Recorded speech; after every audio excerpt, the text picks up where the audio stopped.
program for coordinated actions in foreign policy of member states of the Treaty on the Establishment of a Union State for 2024-2026. They plan to discuss interaction to use the diplomatic toolbox to advance traditional values and preserve historical memory.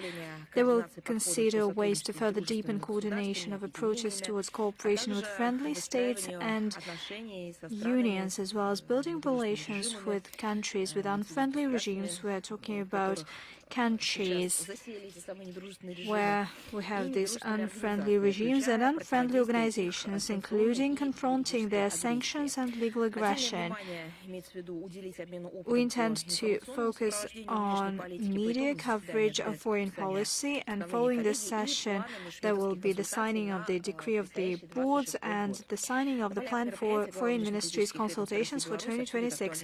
On the sidelines, foreign ministers will discuss topical issues of bilateral cooperation and foreign policy coordination, including when it comes to diplomatic support for integration processes within the Union State.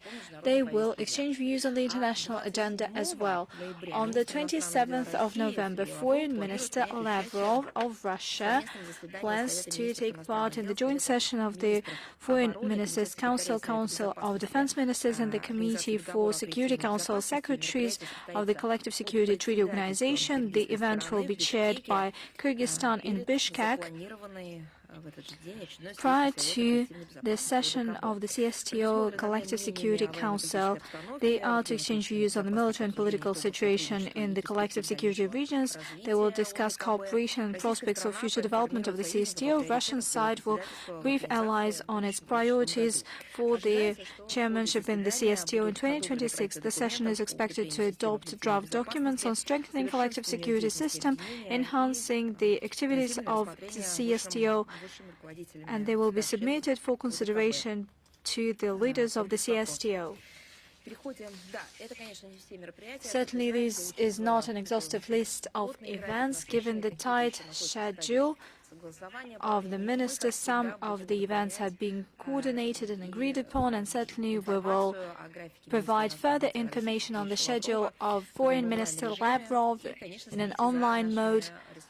And you can follow our resources, the website of the Foreign Ministry, and our accounts in social networks. Moving on to the international agenda, Ukrainian crisis. The Kiev neo-Nazis continue to attack civil facilities, terrorizing civilians. Over the past week, artillery shellings and drone strikes attacked 71 Russian civilians. 13 people died, including one child.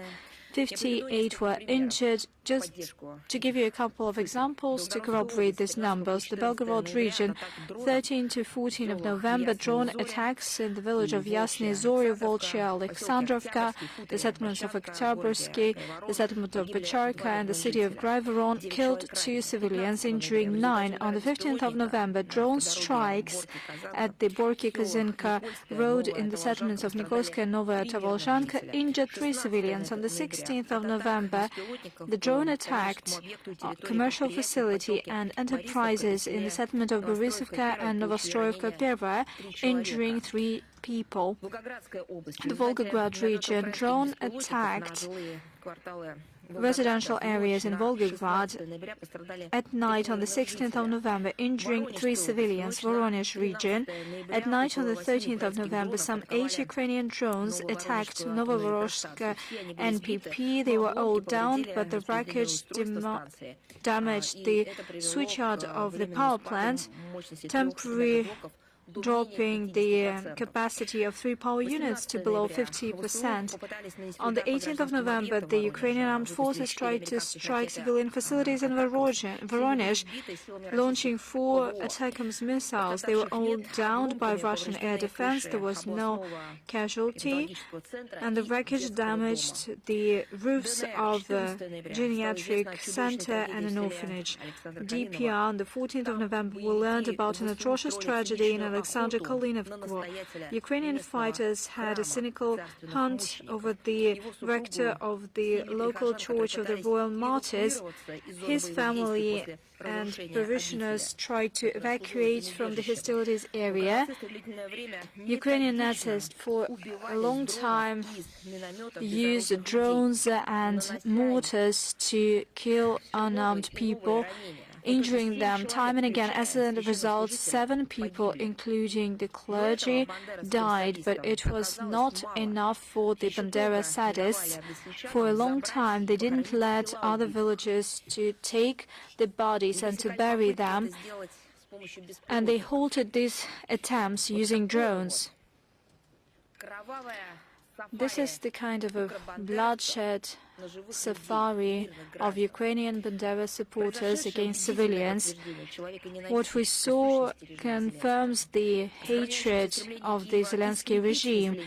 The Kiev regime seeks to exterminate everything in the DPI. It is proven by the account of a civilian, namely in Yatskovka. She said to media outlets, there was a case when Bandera supporter shot her, but he missed, fortunately, when she said hello to the fighters in Russian, and that's why she was the target. The monster's bullet just whizzed right by her head. The Kherson region. On the 14th of November, Ukrainian attacks in Novodimirka and Chelakovka wounded 2 persons. On the 17th of November, drones attacked a civilian. On the 18th of November, a mine dropped from a drone, killing a man.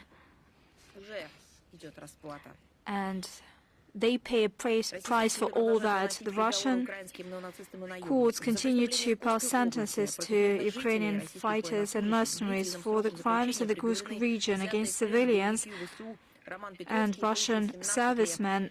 Lengthy prison terms were given to captive fighters of Ukraine. Roman Petrovsky, Ivan Sharutin, 14 years in prison were given to mercenaries from Colombia and Japan. Menjiboy Pintanelson, Esteban and Takao Tonako, they are on an international wanted list. What preceded that? It wasn't just a pretext, it was the foundation on which Ukrainians, West Anglo-Saxons built this atrocious, bloody massacre. Tomorrow, on the 21st of November, will mark the 12 years since the tragic developments of the so-called Euromaidan in the center of Kiev that led Ukraine to a disaster. Indeed, luckily, this preface to this atrocious tragedy. Back in the day, it was called a Euromaidan, although they tried to put a different meaning to that. Today, we understand the genuine sense.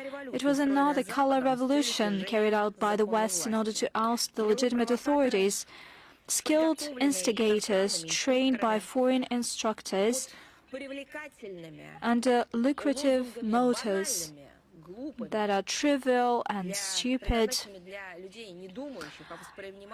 that are designed for people that do not think, that only perceive memes regarding the European life, democracy, freedom of speech, human rights, and fighting against corruption. They took crowds to the street not to participate in peaceful rallies. They played the role of the driving force that turned into bloodshed and putsch. It was refuted and rejected by citizens of other regions of Ukraine. At the same time, this Euromaidan marched through Kiev. And today it would be appropriate to ask a question: what exactly Euromaidan gave to Ukraine and to its people? Did their dream of European integration came true? The answer is clear. It used to be a self-sufficient industrial and densely populated republic of the former Soviet Union. Now it has turned into an impoverished, extinct territory. It has lost its independence. It is funded by Western colonizers, which define its domestic and foreign policy. And let me call spade a spade. They embezzle money using Ukraine, but after this money laundering, money turned bloody red. It became normal for Ukraine to have large-scale human rights violations, to have discrimination of its citizens on ethnic and linguistic grounds. There is the rampage of corruption, and lawlessness is triumphant. At full swing is the totalitarian repressive machine to oppose dissent, and hardly Ukrainians that took to the streets on the so-called Maidan in November 2013 could imagine the tragic consequences. They paid a high price for their European choice, as they believed back in the day. You know what's the trick? Ukraine has always been part of Europe. It's a part of the continent. It's the European part of the Eurasian space. In literature, in culture, it has always been Europe and its traditions. But they were told, no, you have never been a part of Europe, but you can successfully invest and become a part of Europe.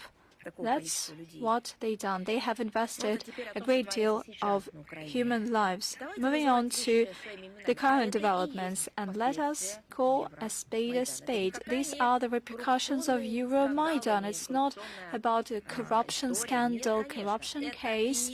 Not at all. These are repercussions of the destroyed statehood of Ukraine through external governance, uncontrolled flow of money and weapons, and lack of any accountability under any modalities. New atrocious details of this scandal are becoming public. But actually, we're talking about outright mafia clique, atrocious, murderous shenanigans. Due to many leaks, embezzlers on the Bankovo Street use quite sophisticated models of seizing funds of their allies.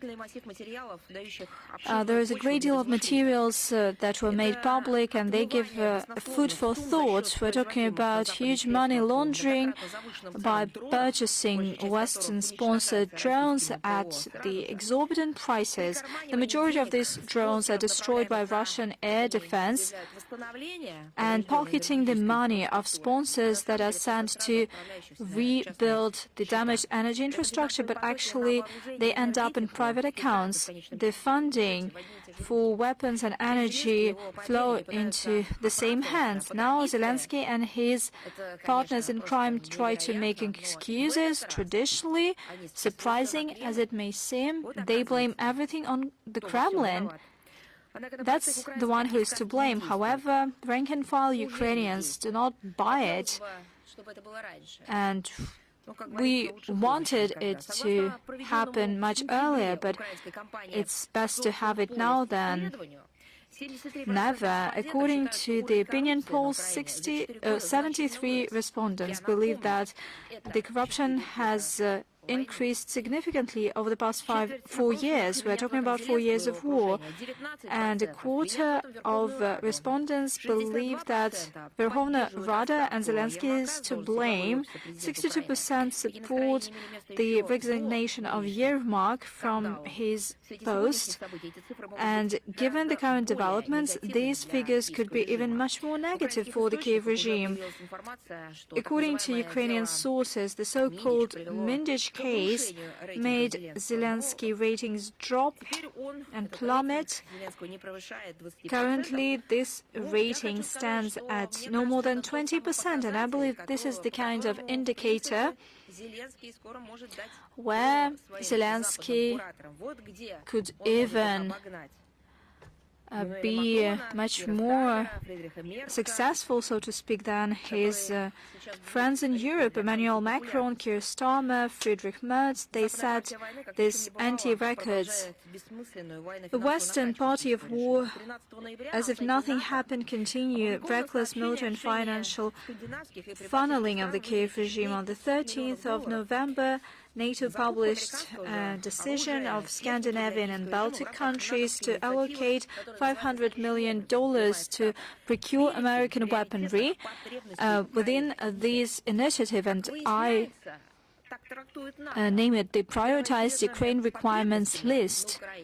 According to this list, these are no medications or humanitarian assistance, not at all, no education, economic growth, or any kind of development, not at all. We're talking about something that can kill as many Ukrainians as possible, kill them ultimately. That is something NATO gives money for. On the 14th of November, Defense Minister of Germany, Boris Pistorius, announced Berlin's intention to dip into its pocket once again and to add some 150 million euros. Clearly, the fear of Western establishment to recognize that their project has failed and completely lose trust of the deceived taxpayers prevails over common sense. On the 14th of November, the EU High Representative for Foreign Affairs and Security Policy, the post occupied by Kaja Kallas, in her statement at the press conference of defense ministers of Germany, the UK, Poland, Italy and France in Berlin, thanked Germany for its decision to increase the annual support to Kiev to 11.5 billion euros. Reportedly, this saves lives of Ukrainians and sets an example for the rest of Europe. What kind of an example does it set, I dare ask? Kaja Kallas hypocritically accused Russia of not wishing to have negotiations. Just the other day, first, the Deputy Foreign Minister of Ukraine stated that they withdrew from any negotiating processes with Russia, and immediately Kaja Kallas claims that Russia allegedly abandoned negotiations. When was it made exactly? What was the date of this decision? She called to increased funding for Ukraine in 2026, including at the expense of frozen Russian assets, and without even blinking, she called assistance to Ukraine a good deal compared to the price of victory of Russia. That is something atrocious. Only a monster can think in these terms. I've always believed, frankly speaking, that a woman in politics, especially since she has kids, understands the price of her words. She can project everything she says to her experience of being a mother. She can use these logic and she can put it into practice to project it to the life of her family and kids. And Kaja Kallas is a woman, and she said that that is a good deal compared to the price of Russian victory. Why is it a good deal? Is it a good deal in terms of the number of Ukrainians killed? And another surreal statement was made by another Russophobe, Andrius Kubilius, on the 17th of November at the Conference on Defense in Lithuania. He said that it is necessary to establish peace with the Ukrainian army that has combat experience and to deploy them in Lithuania together with German brigade and rotating American troops. He said that Ukrainian Nazis are to become, quotation, a guarantee of security before the threat of a Russian attack on Europe, end of quote. How do they imagine that? after peace, how will that happen? Because peace would mean that the sides take obligations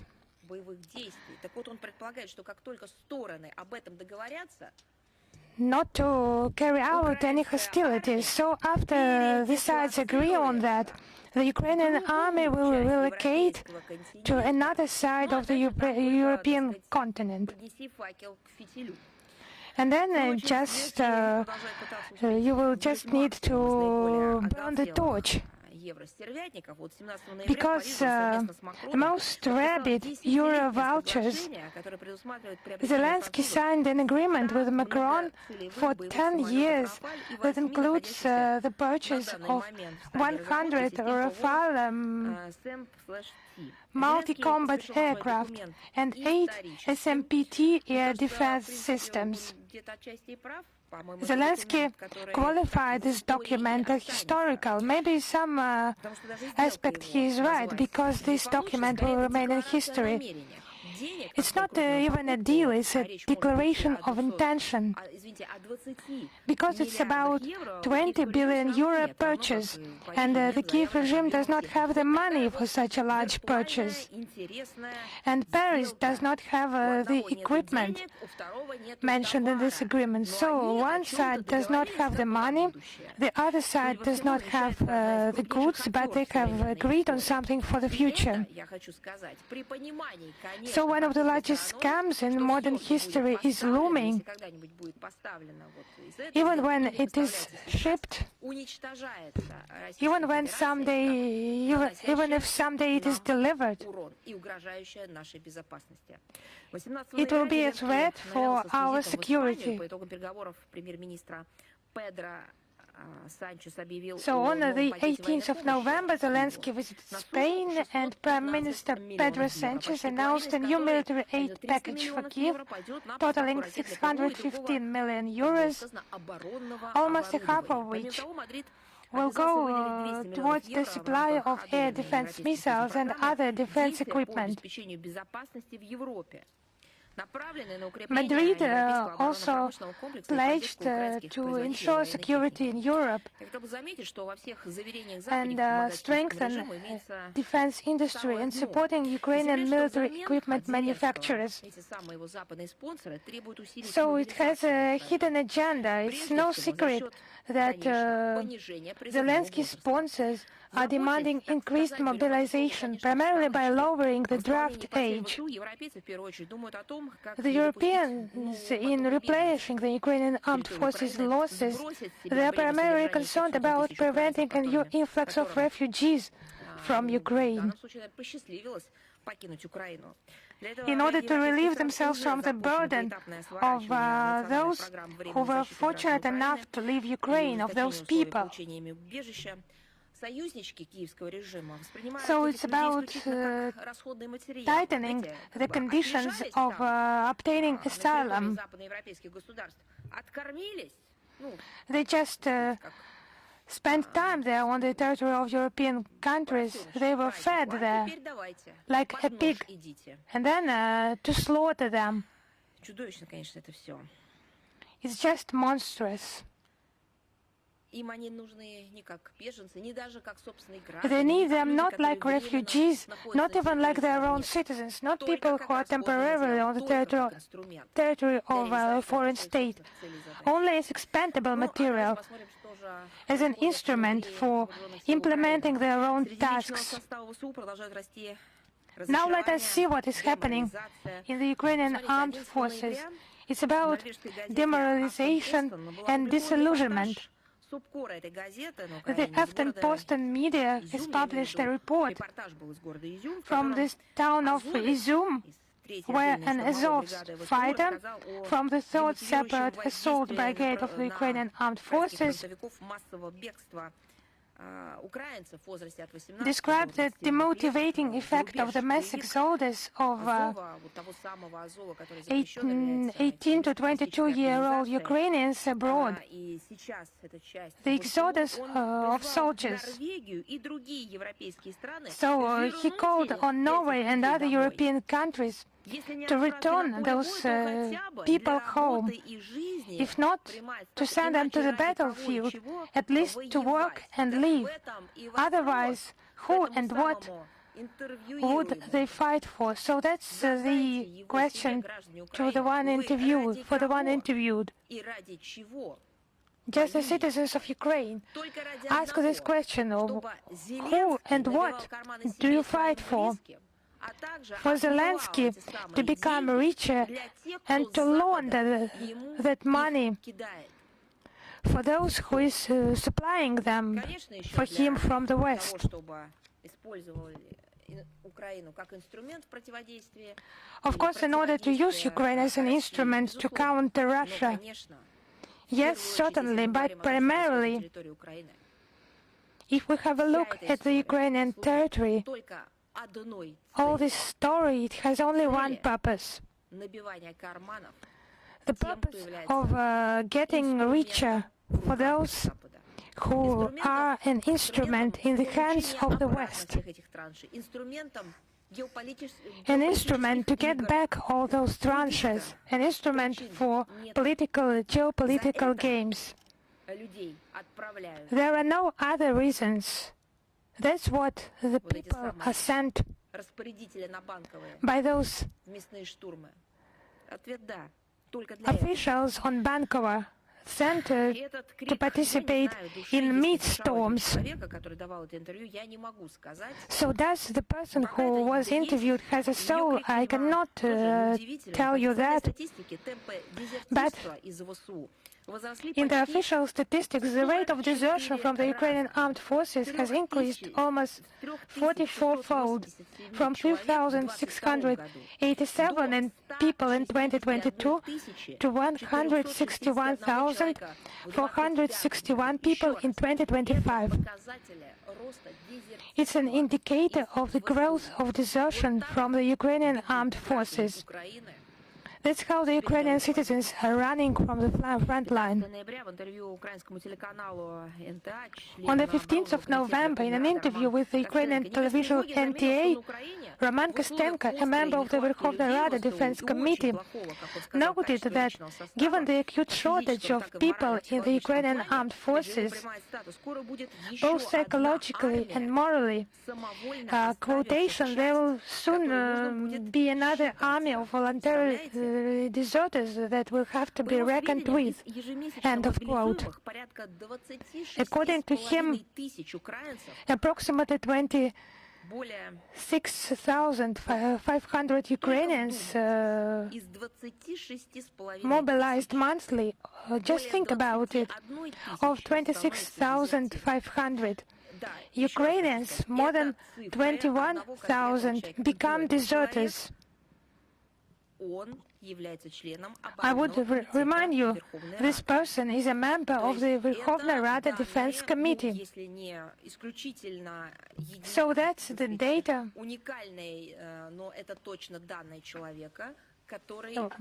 provided by the person who is aware of what he is talking about. He has the facts.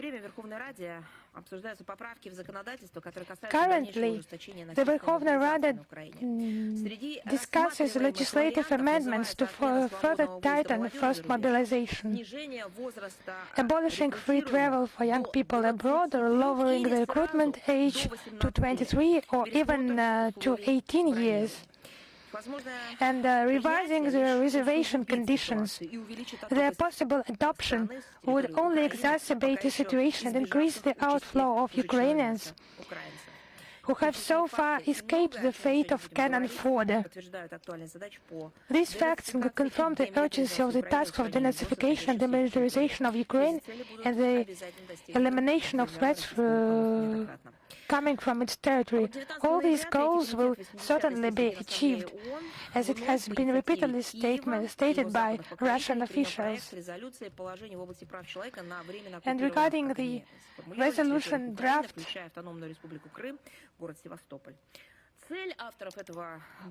the draft of the resolution about human rights in the temporarily occupied territories, as they call it, of Ukraine, including the Autonomous Republic of Crimea and the city of Sevastopol. It's the unjustified, unfounded claims by the Kiev regime. It's actually torn from the reality, and 14 countries were in solidarity with us on this document. So, its document sponsors once again failed to achieve the consensus approval of this document. And over 90 states rejected this draft resolution. This long text is in the worst traditions of the public rhetoric and political inventions by the Kiev regime. They failed to propose anything new in essence, and it's just accusing our country, accusing Russia. Let us have a look at the examples. The blatant examples of unprecedented cynicism and lack of principles are the formed concerns, so-called concerns about alleged systematic violations. It's just ridiculous by Russian authorities of the rights of ethnic and religious minorities, primarily the Crimean Tatars. Has anyone just talked to them? Has anyone talked to them at all?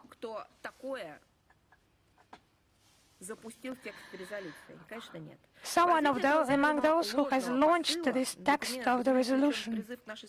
It's just a false idea, included into the document, quotation to provide conditions for education in Ukrainian and Crimean Tatar languages and to stop the blocking of access to Ukrainian education that is qualified as systematic racial discrimination. Just pay attention to that. The initiators of the adopted resolution, they just do not see any problems in the targeted repressive policy of derussification of their own countries carried out by the Kiev regime. The creation of a mono-ethnic Ukrainian state that has no place for Russians. It's just according to the mood of the Ukrainian president. It's violation of human rights. This policy since 2018 on elimination of the canonical Ukrainian Orthodox Church, its persecutions, harassment, killings we have mentioned today, also violence against believers, parishioners, physical violence, up to murders of clergy members, seizure of church property, desecration of holy places. It's the decision of the International Court of Justice of the United Nations of January 21st, 2024 on the implementation of the provisions of the International Convention for the Suppression of the Financing of Terrorism and the International Convention on the Elimination of all forms of racial discrimination, and the call to implement the decision of the International Court of Justice ruling of the 16th of March 2022. So it's just absurd actions by the Ukrainian officials. And the Zelensky regime is just projecting the situation in his own country to our country. It has been violation of the freedom of speech.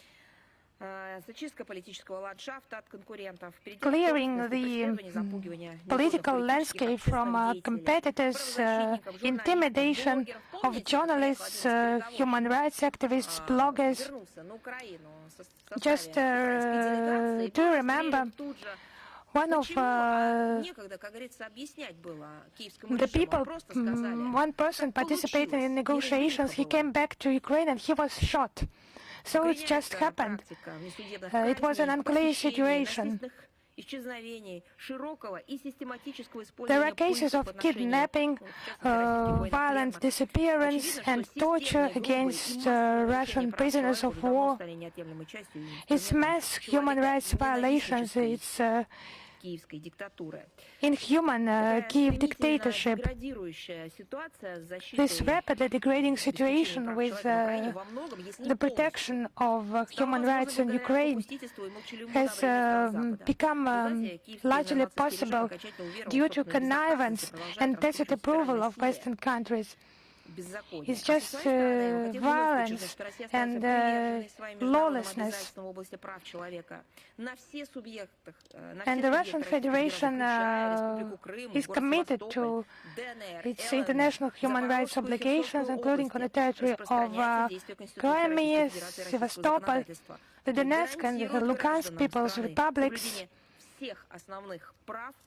It's the Russian legislation in force that guarantees all citizens their rights, the rights to labor, healthcare, and others. And international treaties of the Russian Federation are in place there. The residents enjoy all the human rights and freedoms without discriminations in comparison with the residents of other regions of Russia. Regarding languages, it's actually the first time, if we are talking about the new and the modern history, such a package for studying languages, for using languages, for creating media outlets in their own languages. Crimean residents have received those rights with the guarantees by Russia, legally enshrined and actively implemented in practice. This week, at the invitation of the Assembly of the Peoples of the World and the Civic Chamber of Russia, Chilean writer and journalist visited our country. Patricio Maribel, he told about his trip to Donbass. He spoke to human rights activists. He brought humanitarian aid to the Ambrosievka orphanage. He also brought a rose from the Donetsk People's Republic. Actually, those roses, many people have them now. Those roses are made from shrapnel, from shells used by the Ukrainian forces to bomb hospitals, schools and kindergartens in Donetsk. His book explores the fate of the Russian-speaking population in this military conflict. He is telling about the fate of children. It's an attempt to show, to demonstrate the human dimension of the conflict, if we use the international term. But if we talk in simple words, the grief, the suffering of the people. And a separate chapter the author has devoted to the crimes of the extremist Ukrainian Azov battalion banned in Russia. The Chilean writer also took part in a number of round-table discussions, and he reiterated his commitment to tell the truth on the international platform and to counter those lies broadcast by European and American media outlets. We are grateful to Patricio Maribel for his honest reporting, despite all attempts by the West to silence it and to distort it. We continue to follow the developments in Moldova. The authorities of this country use the pretext of Euromaidan, the so-called Euro integration project. They keep the policy to sever ties with Russia and with its people, and it was manifested once again when Moldovan Parliament adopted on the 13th of November in the first reading the bill denouncing Russia-Moldova intergovernmental agreement on the establishment of cultural centers. We're talking about the Russian Science and Culture Center in Chisinau, also known as the Russian House. What is the pretext? Russia might use this agreement, and I quote, as a tool to advance the distorted narratives. They use this terminology. At the same time, Moldovan deputies recognize that the systemic monitoring of the Russian House has not taken place. They use and they made this decision under the highly likely principle. During the session of the parliament, members of the ruling party, the Sandu regime's party, went as far as, well, I do not know how to say it. They accused our prominent poet Alexander Pushkin in imposing non-traditional relations in Bessarabia. He came to Bessarabia in the 19th century, and that's how it all started. It's not just Russophobia, it is a mania, schizophrenia, and such statements confirm the general rule. Russophobia and refusal from the Russian culture lead to the loss of common sense and to the health problems, because that is gibberish that is said in the parliament of the country. Moldovans, the citizens of Moldova, made their choice so that these people could champion the interests of citizens of this country, so that they could address urgent matters, so that they would develop laws to benefit their country. No, Pushkin is to blame for everything. That's just funny. There was a episode of our comic show regarding Pushkin, who is to blame for everything, and we used to think that it was a joke, but it was not a joke. It was a scenario for the future of many countries. Meanwhile, the officials in Chisinau continue to cleanse the political landscape of the country from unloyal forces, and the pinnacle was the kangaroo court over the head of Gagauzia Yevgenia Gutsu. It is politicized and it seeks to intimidate the dissent. Probably they will have legal proceedings against Pushkin as well. The integration of the country into Euro-Atlantic entities are in full swing. That's what they are covering with their gibberish. They cannot recognize to their own people that they sacrifice people, the citizens of Moldova, in order to have these handouts, grants, and to ensure the future of only part of the society. The political establishment, as for the rest, they will all be sacrificed. From the 26th of October to 13th of November, Moldova hosted military exercises, Peace Shield 2025, in order to assess skills of the national army in line with the NATO operational capabilities concept. Before their possible participation in international peacekeeping missions, what kind of an international peacekeeping mission are we talking about? The question begs itself.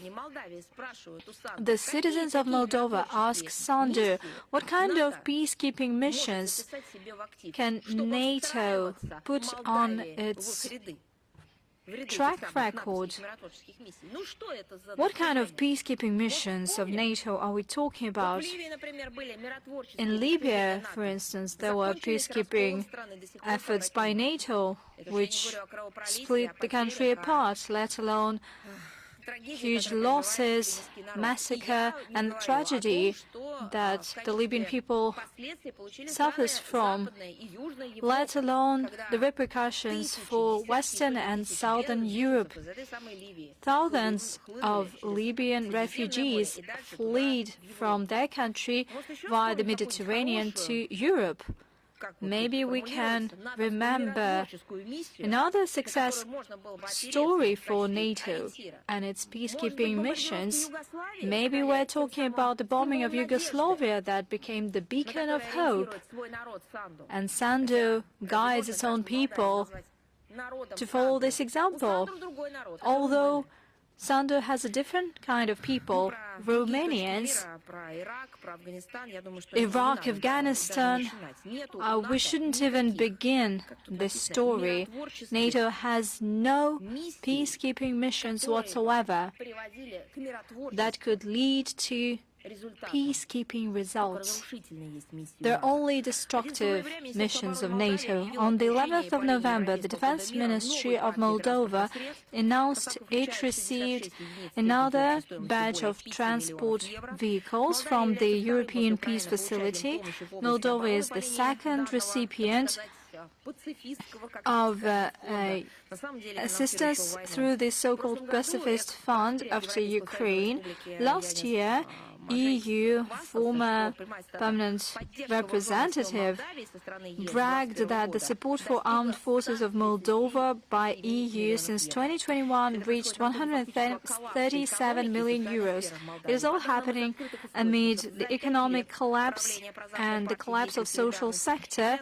Over the 5 years of the ruling party, the Moldovan inflation grew by 66%. The GDP had 0% growth, including its financial assistance. The industry has dropped by 4.2%. Agriculture has decreased by 13.5%. Probably Alexander Pushkin is also to blame for that. He once came to Bessarabia. The helplessness and incompetence of the Chisinau regime became obvious for the Western sponsors, and the red flag was the decision by the IMF to block the latest tranche, 170 million USD, due to non-compliance with fiscal policy and governance. As a result, the authorities had to take loans from France, since it has apparently no problems. Everything is so secured in France that they even steal from the Louvre at daylight. And clearly, this is a failed policy of the budget policy. We regret to state that under the current leadership, Moldova is turning into the territory of poverty and lawlessness, and the people see that, and they vote with their foot by immigrating in more promising countries, including Russia. There were a lot of questions that we have already commented upon.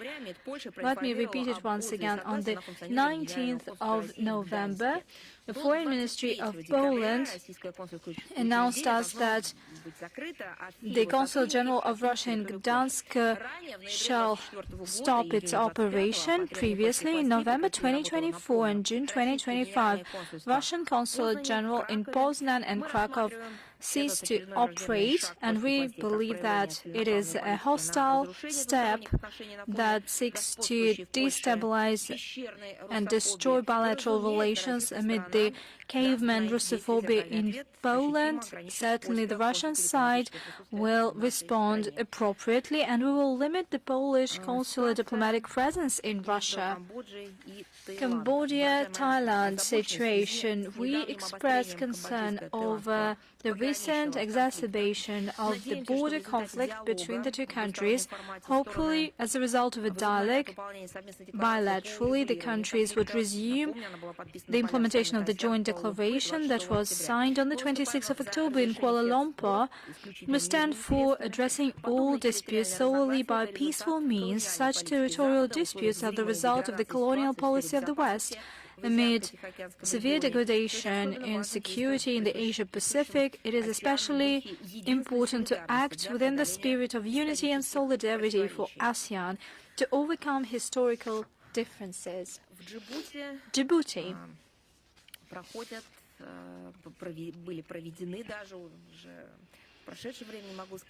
I can say that there have been Russian Days of Culture as part of the state program to advance the Russian language abroad of the Culture Ministry of Russia, Roskontakt, Roskino, with the support of the Russian Embassy in Djibouti. We held a number of events that seek to familiarize the foreign audience with Russian cultural legacy. These Russian Culture Days took place from the 15th to 17th of November. In the People's Palace of Djibouti, there were artists of the Moscow People's Choir, as well as workshops on the Russian language. The events were attended by the Prime Minister, Minister for Youth and Culture, Higher Education Minister, representatives of political circles, media, diplomatic corps, and our compatriots. And the significant part of the audience were Djibouti's school children and students. The invited officials and guests praised the high artistic professionalism of Russian artists, and these events were broadly covered in the media outlets. The successful Russian Culture Days once again confirmed the importance of this format on the African continent and our commitment to develop bilateral cooperation in culture and education. Starting with mid-September, Mali has been experiencing fuel crisis due to systemic attacks by fighters of pro-Al-Qaeda JNAIM group. We're talking about attacks on car convoys that provide fuel to the capital.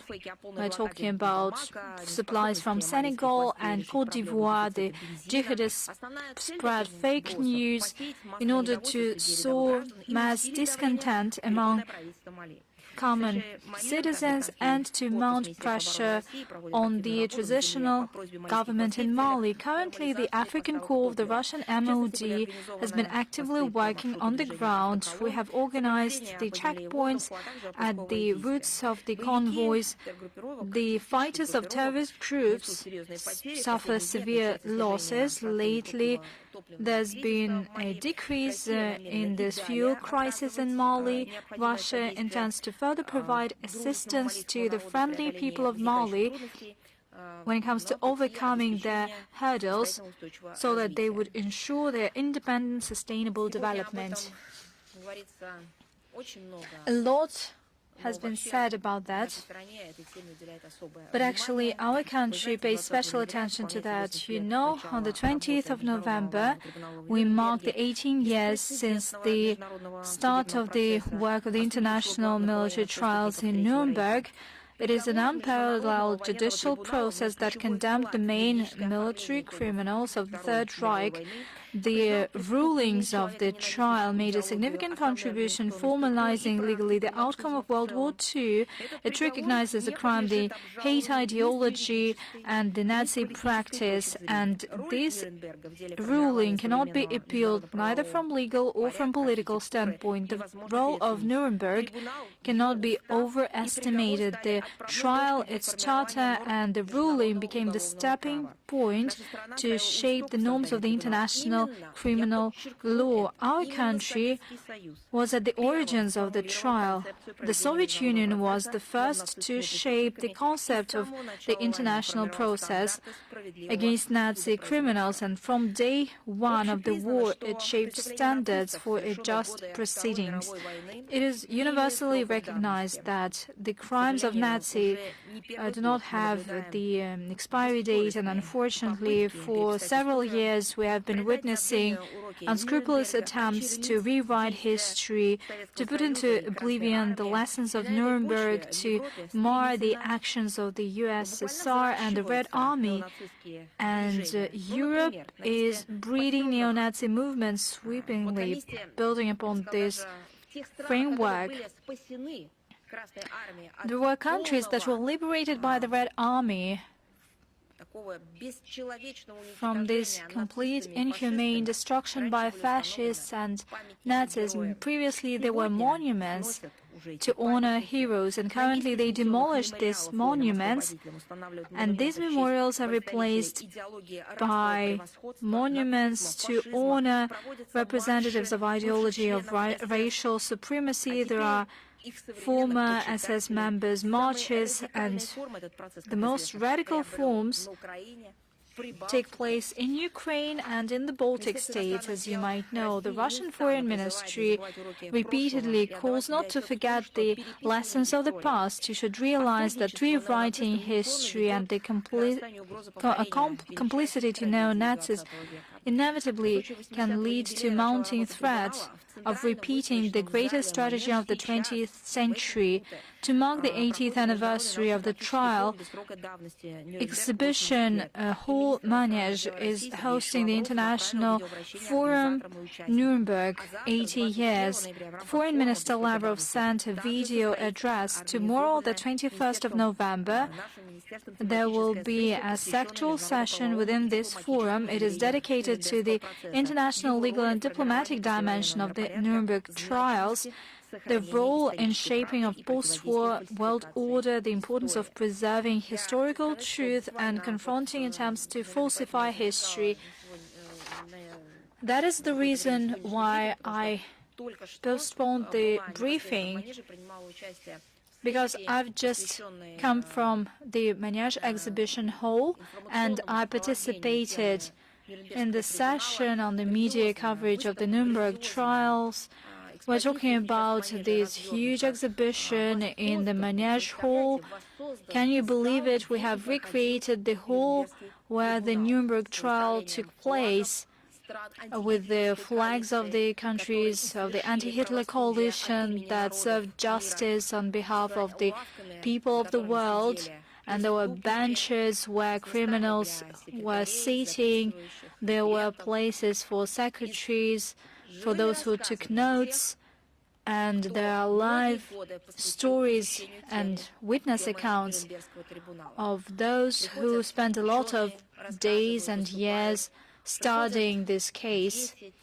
Scientists, academics came, as well as children of those who participated in the trials, who covered the work of the Nuremberg trials. I have no doubt that the materials of these 2 days of the conference will be part of an interactive exhibition on the internet, and that they would be accessible to the broadest audience.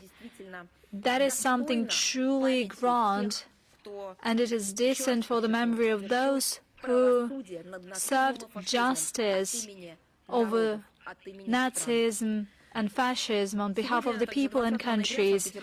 Today, on the 20th of November, the BRICS Municipalities Forum takes place. Over the past years, the forum has gained credibility. The platform is an efficient tool to strengthen partnership in implementing joint projects at the regional and municipal levels. The event was praised by the BRICS Summit Declaration in 2020 and in 2024. According to organizers, this year the forum will bring together 5,000 participants from 76 countries, including 700 speakers, including heads of cities, experts and business communities. The program includes 10 sections, namely participants will discuss the artificial intelligence, digital transformation, neural networks, industrial technologies of the future, science, education, logistics, cultural exchange, tourism, They will focus on investment projects presentation. The discussions will focus on improving living standards, providing sustainable cities development, as well as building humanitarian contacts. The outcome of this event will be practical decisions aimed at new partnership, concluding commercial deals, strengthening the existing connections that make the BRICS countries' cities the centers of growth and balanced development. One more event that has been carried out, I would like to highlight that in the city of Vangsai, there was a ceremony of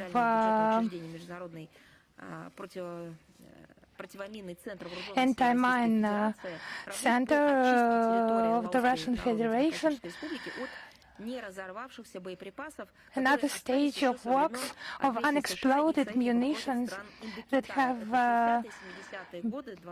remained from the time of the aggression of the United States in Indochina. It's the 1960s, 1970s.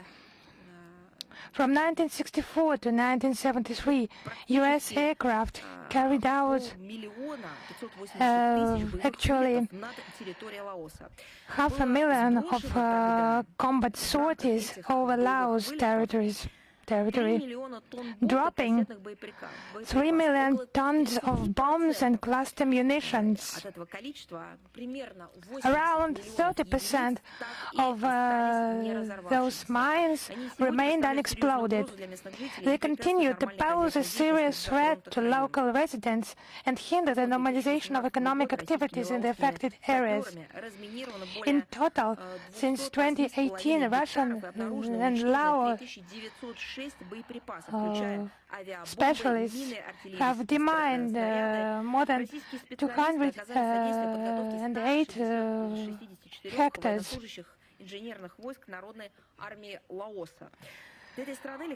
Russian specialists have assisted in training of 164 Lao People's Army engineering specialists.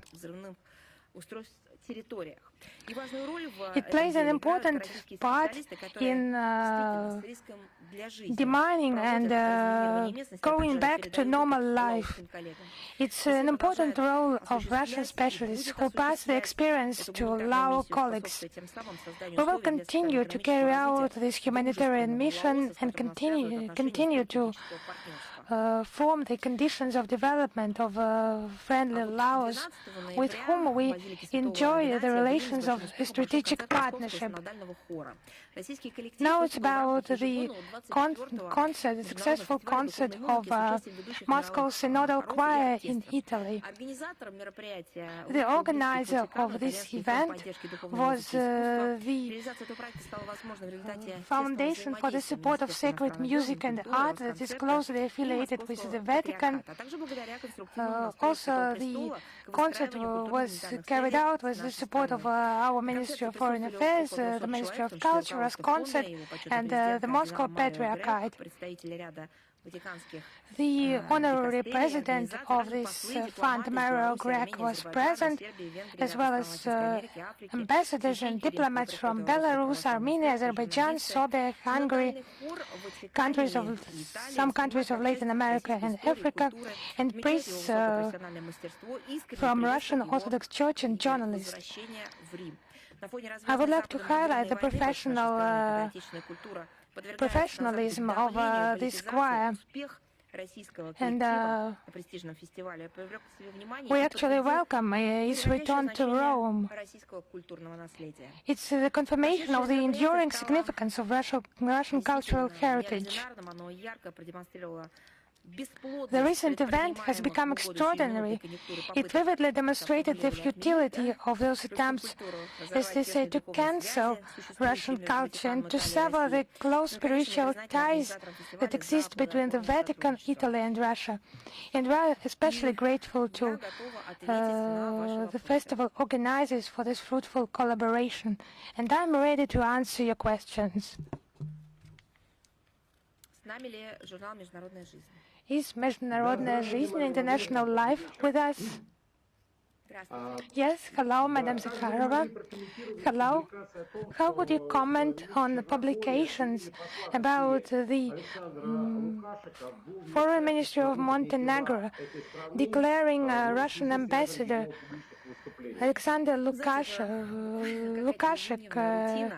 accusing him of interference in the domestic affairs of the country? So unfortunately, it's just another case of some sick reaction. So just any statement by a Russian diplomat that causes such reaction, similar reaction, there are just two ways. One way is just not to provide some comments, not to publish interviews, and the second one is to start hysteria after some comments have been issued. It's just narratives that are destructive for Western Europeans, for Anglo-Saxons. Their heads just filled with some rubbish. It's just their input into the Russophobic campaign. They're distorting facts, they're hiding them, they deprive their own public of legal access to objective information, to alternative assessment. Like in an interview by Sergei Lavrov to Corriere della Sera media outlet, when he provided the talking points very important for the Italian public. In a distorted way, they are provided to the Italians by the top officials of this country. He just accompanied these facts with a special comment that he thinks that they will be useful for the Italian public in order to understand this situation. And this part was cut from the interview as well. Russian representatives are the source that the Westerners would like just to ban, to stop. This approach is not right. It's dangerous for themselves. To live in such a simulator in the world of fakes and post-truth, it's dangerous for those who are inside primarily. And those actions against diplomats are contrary to international practice, the Universal Declaration of Human Rights of 1948, and is contrary to the corresponding the relevant conventions, the Vienna Convention on Consular Relations. Diplomats should just make public to the right audience the position of his country, without any offenses, without any violation of the legislation of his co-host country and so on, but to convey this information about the steps of his own country, especially international affairs and bilateral affairs. If someone does not agree, they should counter within the framework of discussion with arguments, and not just tearing this interview from publications, from newspapers, deleting it from the internet, inventing some fairy tales that there is no place on this service, and offense against the speaker. Thank you. One more question, if you allow me. Recently in Armenia, but you know why they are doing it. We also face interviews published in the Russian information segment, Russian speaking or having a Russian license. We have interviews of foreign activists, politicians, diplomats, ambassadors, to whom we have questions by the public, by governmental authorities, ministries. We just publish arguments against them, or we address the editor, as it is done in civilized states. And those who have just taught us the freedom of speech, they just do not publish it. They just take some illegal measures. And thank you very much. Another question. Recently, Armenian authorities denied entry to Russian war correspondent Dmitry Seleznov, who was covering the conflict in Karabakh. They did it without explanation. How can you comment on this? So they used to make statements about pluralism, transparency, and so on, and just let us see the result. Dmitry Seleznov was denied entry to Armenia. So whether the journalist is accused of any crimes on the territory of the Republic, and we have not received information how this ban can be lifted. But it's well known that in 2022, Dmitry Seleznov reported on the Nagorno-Karabakh conflict. Our embassy in Yerevan requested information about the reasons for such a decision. And we hope it is not connected with the journalist activities of Dmitry Seleznov, because that was not correlate with the image of Armenia as a democratic state. And the freedom of speech is just the freedom of the press. It's just characteristics of any true democracy. So is Anadolu with us? So I would ask once again, is Anadolu with us? Yes, yes, please. So we have a question about Kiev declaring the renewal of the process of prisoners of war exchange with the mediatorship of Turkey and the United Arab Emirates. Is it possible? Does it mean that the direct negotiations process is becoming an indirect process? And does it mean there will be no direct negotiations between Russia and Ukraine in the near future? So I would answer no, because it does not mean that at all, and we have had direct negotiations, Russia has had direct negotiations, there was an exchange of the detained prisoners of war with the goodwill of mediators, and there were both cases. You can have a look at our website. We usually thanked those countries. If that was verified with them, it was agreed upon with them. Those countries who have acted as mediators these years. Please do not make such incorrect conclusions. And I would like to highlight that all contexts of prisoners of war exchange, it was within the scope of the relevant profile structures, and our diplomats accompanied them, they provided diplomatic assistance, but the main role was played by the relevant structures. And if any agreements are reached, we will provide diplomatic assistance to the exchange process, and we will inform you on that. And another question, if you allow me. The Israeli Prime Minister Netanyahu visited the territories of Syria occupied by the Israeli troops. So my question is, how does Moscow assess this visit from the point of view of Syrian sovereignty? Actually, I will have a look at this piece of news, and I will request a comment by our experts, because I cannot comment right now. I have not seen those reports, and I will come back to you with our comments. Thank you. Thank you. Is RIA Novosti with us? Yes, hello, Madam Zakharova. Christina Rodriguez, RIA Novosti. We have two questions today. First of all, I would like you to comment a number of interviews published both in Azerbaijan and Armenian media in connection with the 5th anniversary of the end of the Second Karabakh War, including Russia's role in the events of that time. What can you say about those interviews?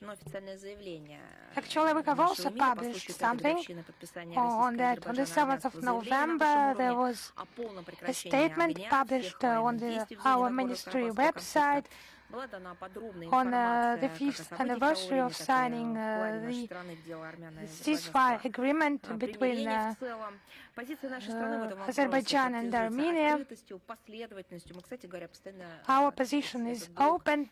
It is consistent. We actually commented this issue during our briefings. We have commented on that many times during our briefings. And I would remind you that thanks to the personal efforts by our President Vladimir Putin, we have restored, we have stopped the bloodshed in Nagorno-Karabakh in 2020 and 2023. Those agreements are still relevant, and they form a roadmap between Baku and Yerevan, and we are ready to cooperate with our partners to assist them in finding the mutually acceptable solutions. Second question, destructive policy of the West in the South Caucasus, particularly it's about Georgia and Armenia.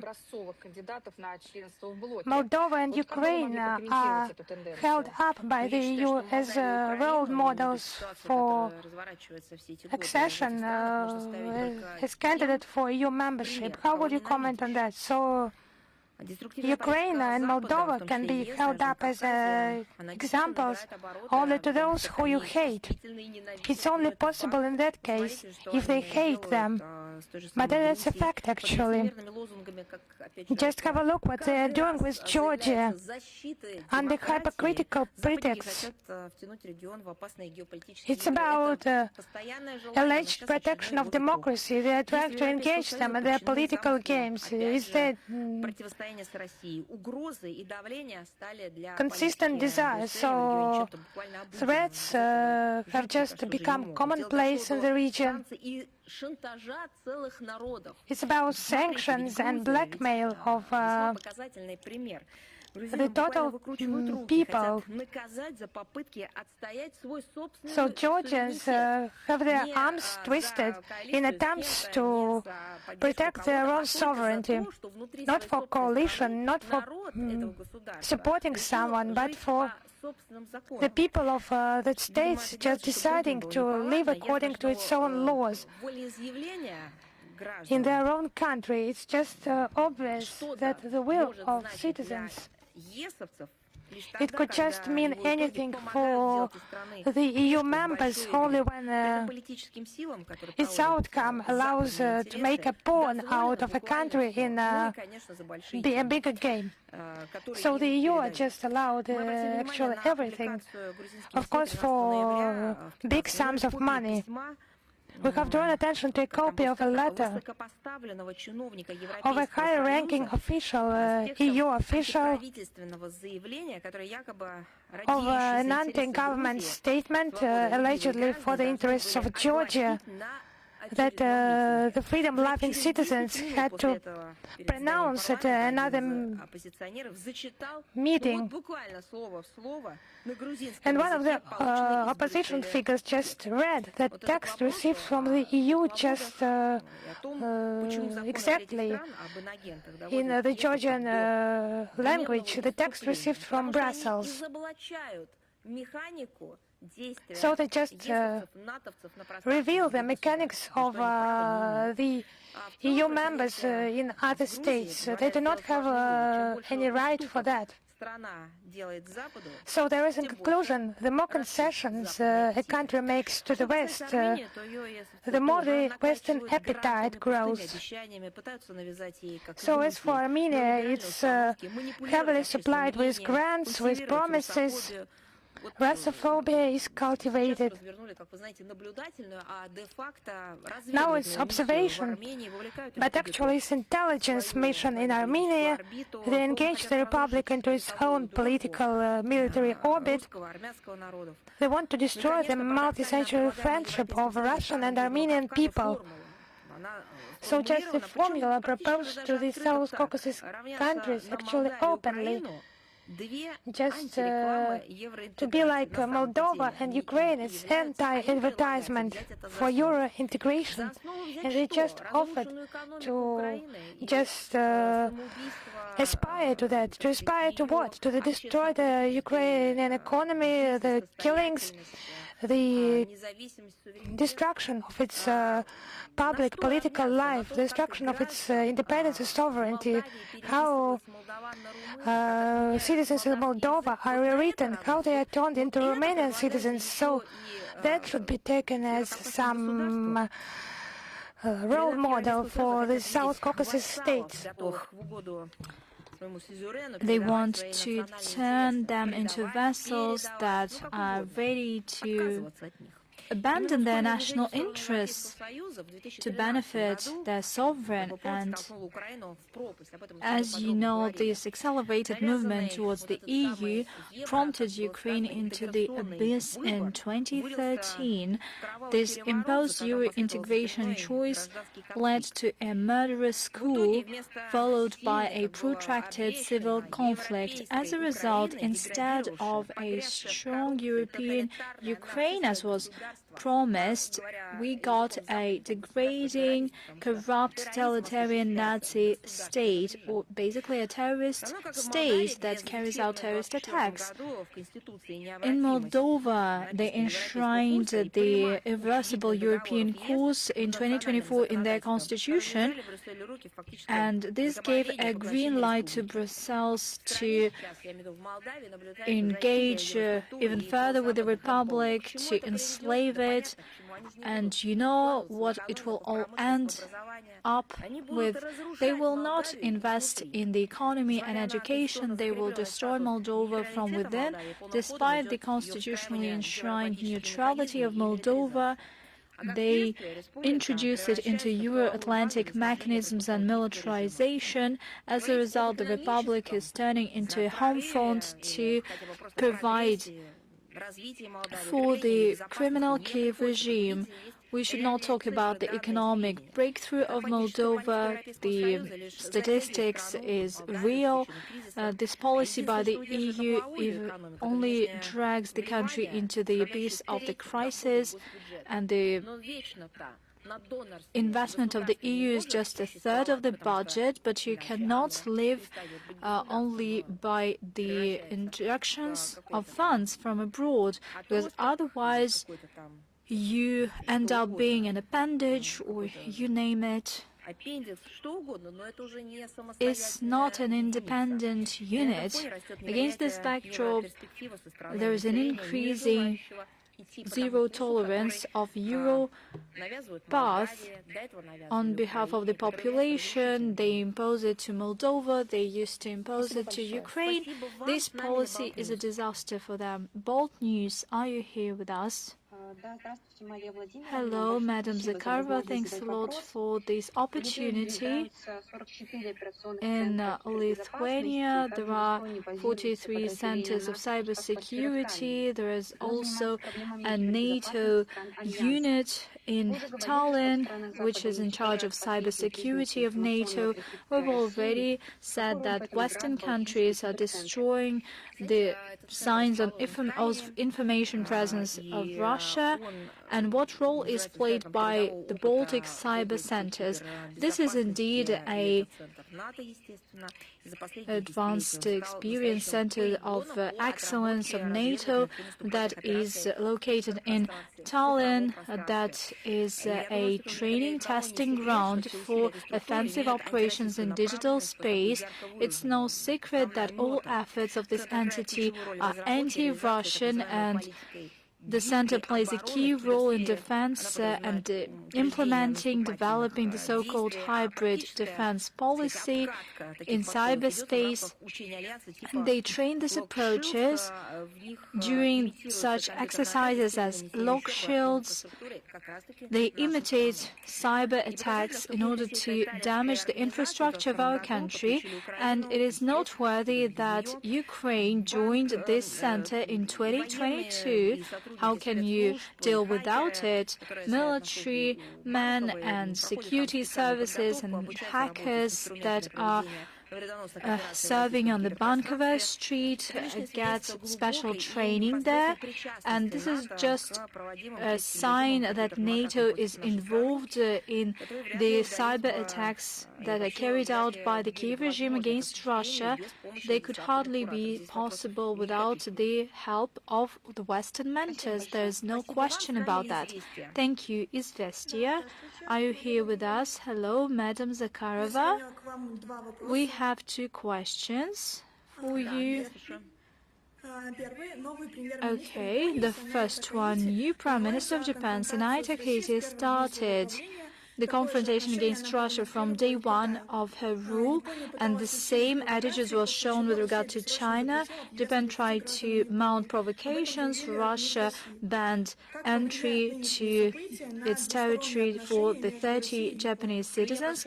How will it affect the bilateral relations between Russia and Japan? Let me highlight that probably the new Prime Minister of Japan does not know about that, but we take only response measures. If we are talking about the ban to enter Russia for 30 citizens, this is a response by our part. They were surprised to see Japanese diplomats in this list. I beg your pardon, but Russian diplomats are on the same list by Japan.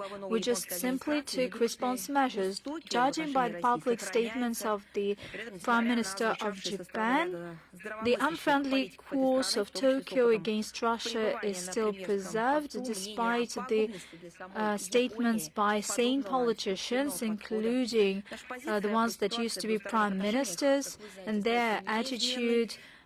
They believe that it is detrimental for Japan. Our position has not changed. Rebuilding dialogue with Tokyo is only possible if Tokyo refuses this anti-Russian course, if it stops attempts to deal a blow to Russia-Japanese cooperation, and to unlock bilateral ties. Thank you. A second question, if I may. What's the take of the Foreign Ministry on the situation when Ukrainian authorities talk about cleansing the system, but actually systems are exposed, these models involving hundreds of millions of dollars, engaging people close to Zelensky? Well, it's just not a scandal, that's a story that reveals a massive embezzlement, millions or even billions of dollars that were distributed.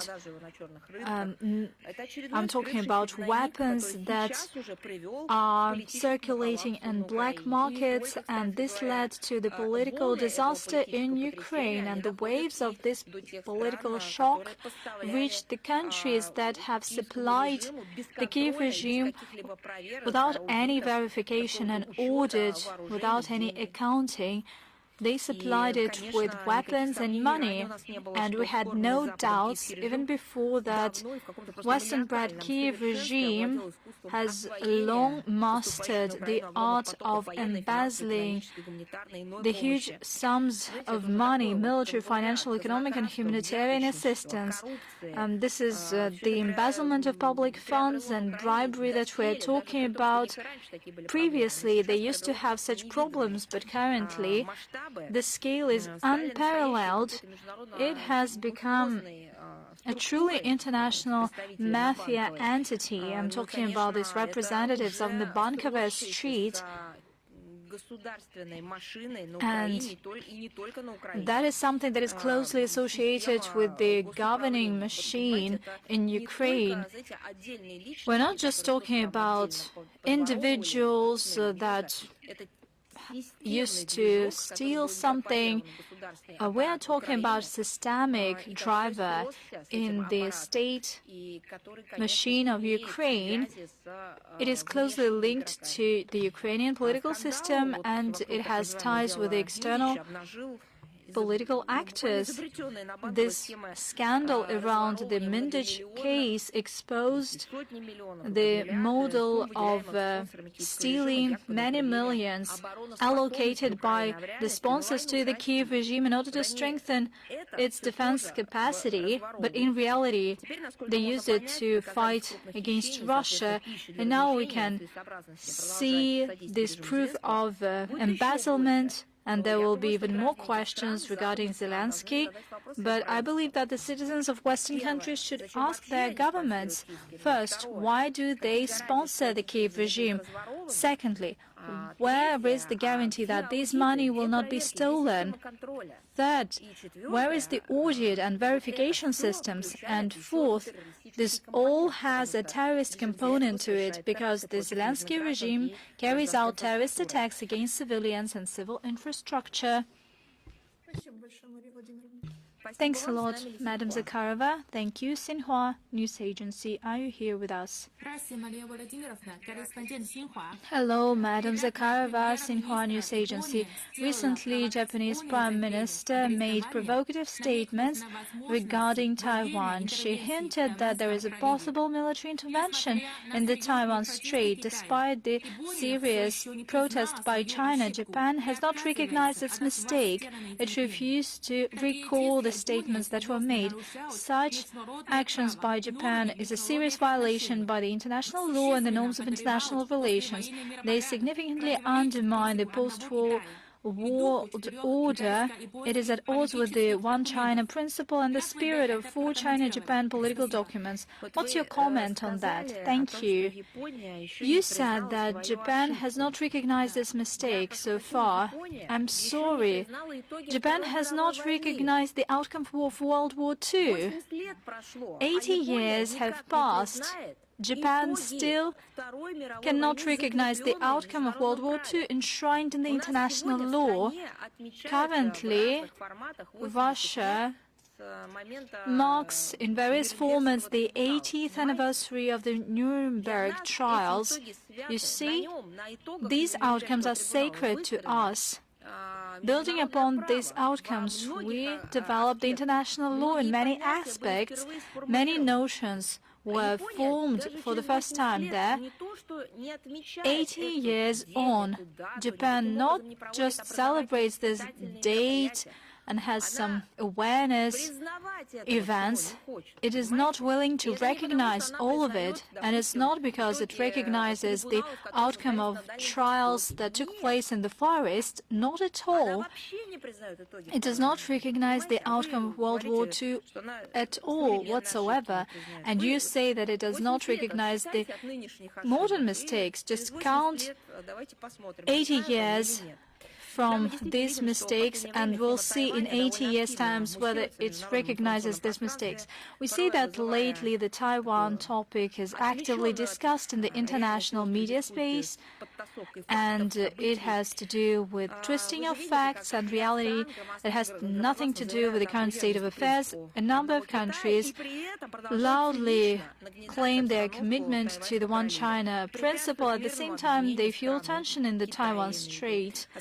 They stand in the way of the peaceful reunification of the country. They provide weapon supplies to Taiwan. They fuel separatist mood. They use this Chinese province, Taiwan, as a tool for pressure and geopolitical deterrence of the PRC. The set of tools resembles a lot the ones the West uses regarding Ukraine, that they use in Ukraine. As for the Russian principled stance on Taiwan case, it is well known, it has not been changed, it has been repeatedly enshrined at the summit level. I'm happy to once again repeat it. The Russian side recognizes that Taiwan is a part and parcel of China. We stand against independence of the country in any form. We assume that the Taiwanese case is a domestic affair of China. It has all the legitimate grounds to protect its sovereignty and territorial integrity. Russia strongly condemns the hypocritical stance by the West regarding the PRC on the Taiwan file. As a genuine friend and credible partner of Beijing on the international arena, we are ready to provide firm support when it comes to sovereignty and territorial integrity of China, including Taiwan. Thanks a lot. Thanks a lot to you. Reuters, are you here with us? Madam Zakharova, hello. We are here with you. Hello. We would like to ask you to comment on the recent statements by Friedrich Merz, the Chancellor of Germany. At the conference organized by the Deutsche Zeitung, he said that the Western world order has come to an end, and the contours of this world order are not clear, and the shaping of the new world order is only possible with the participation of European neighbors of Germany. Is the Russian Foreign Ministry in agreement with that? And what's your vision of the new international security system?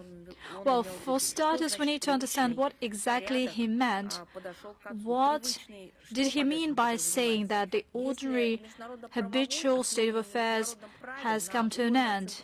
If we're talking about the UN-led international world order that is based on the main principles of the United Nations Charter, then we can say that it's not that it is coming to an end or might come to an end, is that they have done their utmost to dismantle it.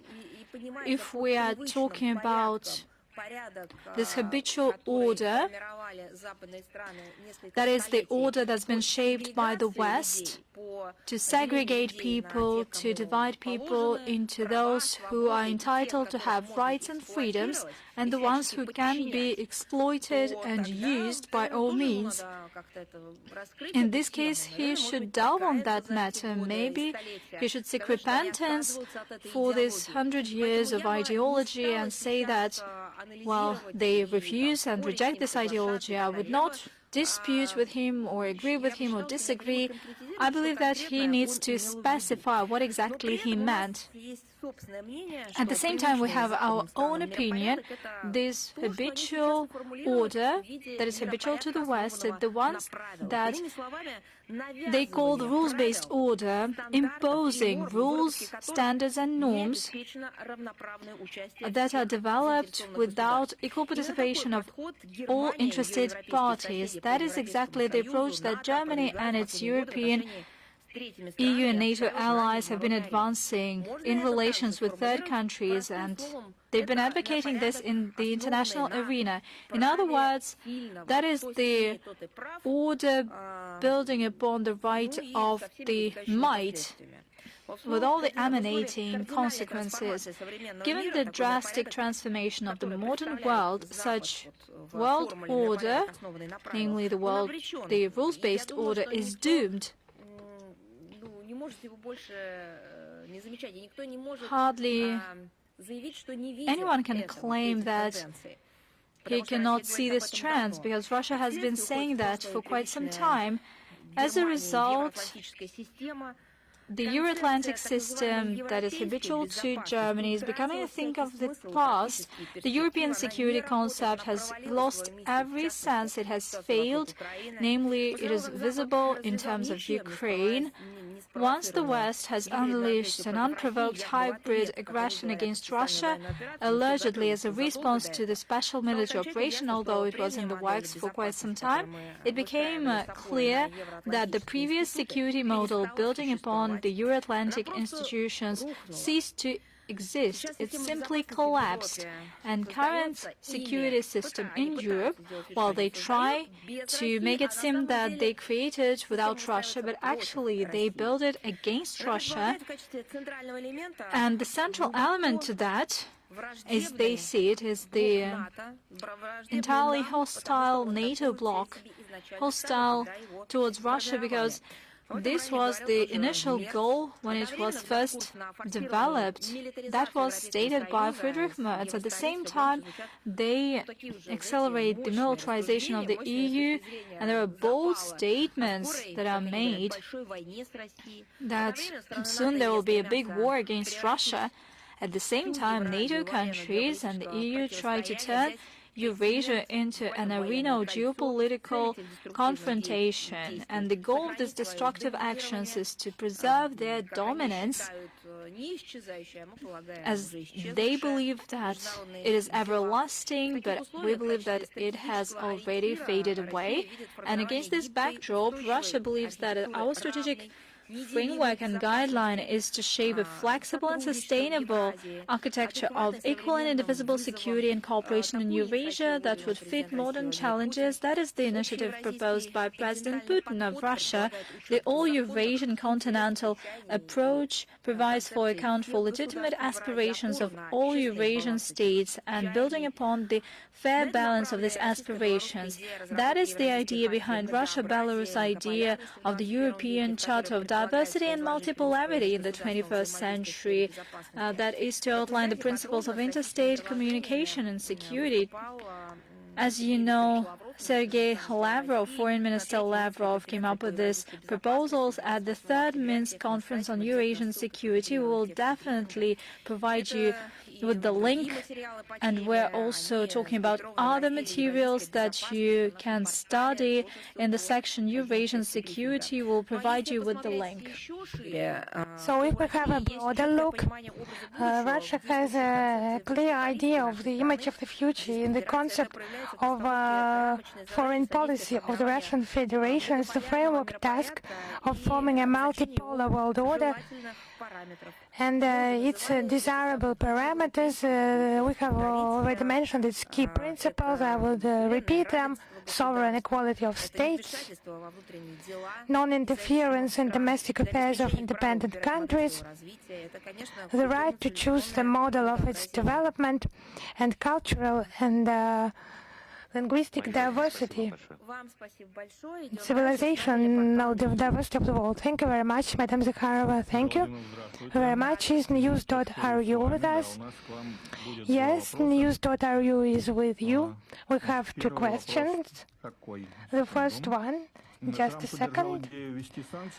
Trump has supported the idea of sanctions against the trade partners of Russia. So far it have been statements, but how would Moscow react if such statements become a practice? So we have repeatedly stated that we comment on specific facts. Rhetoric can change even now in the United States of America, especially now. But it's about the harmful nature of illegitimate restrictive measures for the entire world economy and the prosperity of the countries themselves, the countries we qualify as sanctions aggressors. Is becoming more and more evident with time, and it's just hostile policy towards our country. In the American establishment, there are still many people who count on the detained effect of the restrictions against us. They count on the results with the third countries, on countering Russia, tightening the sanctions regime against Russia, and then face the denial of the hegemonist aspirations, but actually they do not see the reality. We have just been taught not only to survive, but to live and to develop. On multiple occasions, we have noted that it's just harmful for them, this denial of the reality, just to rest on the laurels that have already disappeared, to count on their dominant positions and just ignoring the interests of those who surround them, ignoring the situation in the world. It's just misguiding for them. The growing number of players who based on different models of development, countries, political figures and journalists. It's just disgusting for them, those calls not to buy something from Russia and to buy something from someone else. You just imagine, you go to a shop, you need a specific list of products. You know that a certain supplier is in the shop and you have actually a discount, and when someone from some corner from some loudspeaker. They are crying out loud, just put this bag back, do not touch it. At the payment cashier point, you will just be made to leave this product, and we will provide you our own products, but it will be even more expensive, much more expensive. It's not just total control, it's total idiotism that is imposed under the disguise of some scientific, technical progress, democracy, and so on. Actually, Orwell describes this as dictatorship, as totalitarian system. But it was just presented as a system that is not so hypocritical. It just did not conceal. It did not disguise itself as some other things. It did not conceal its true aspirations. But now it's more complicated. As totalitarian practices, they are disguised as some liberalist practices, and it's not all, because American dictatorship, it just speeds up the processes of diversification, reforming of production, change, and currency reforms and reforms of payments. So just disruption of dollar payment. They're just prohibiting themselves to use dollar and some payment systems. It has become commonplace for them, but it's a flagrant violation of international law, because our country is a major exporter of the products and the energy resources much in demand globally.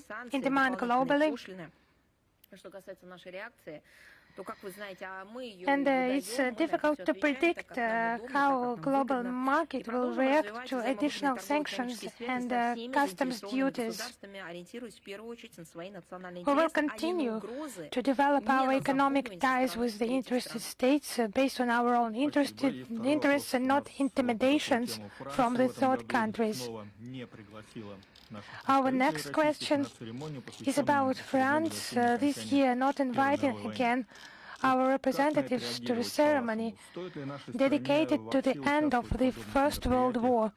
How will we react what will our reaction be?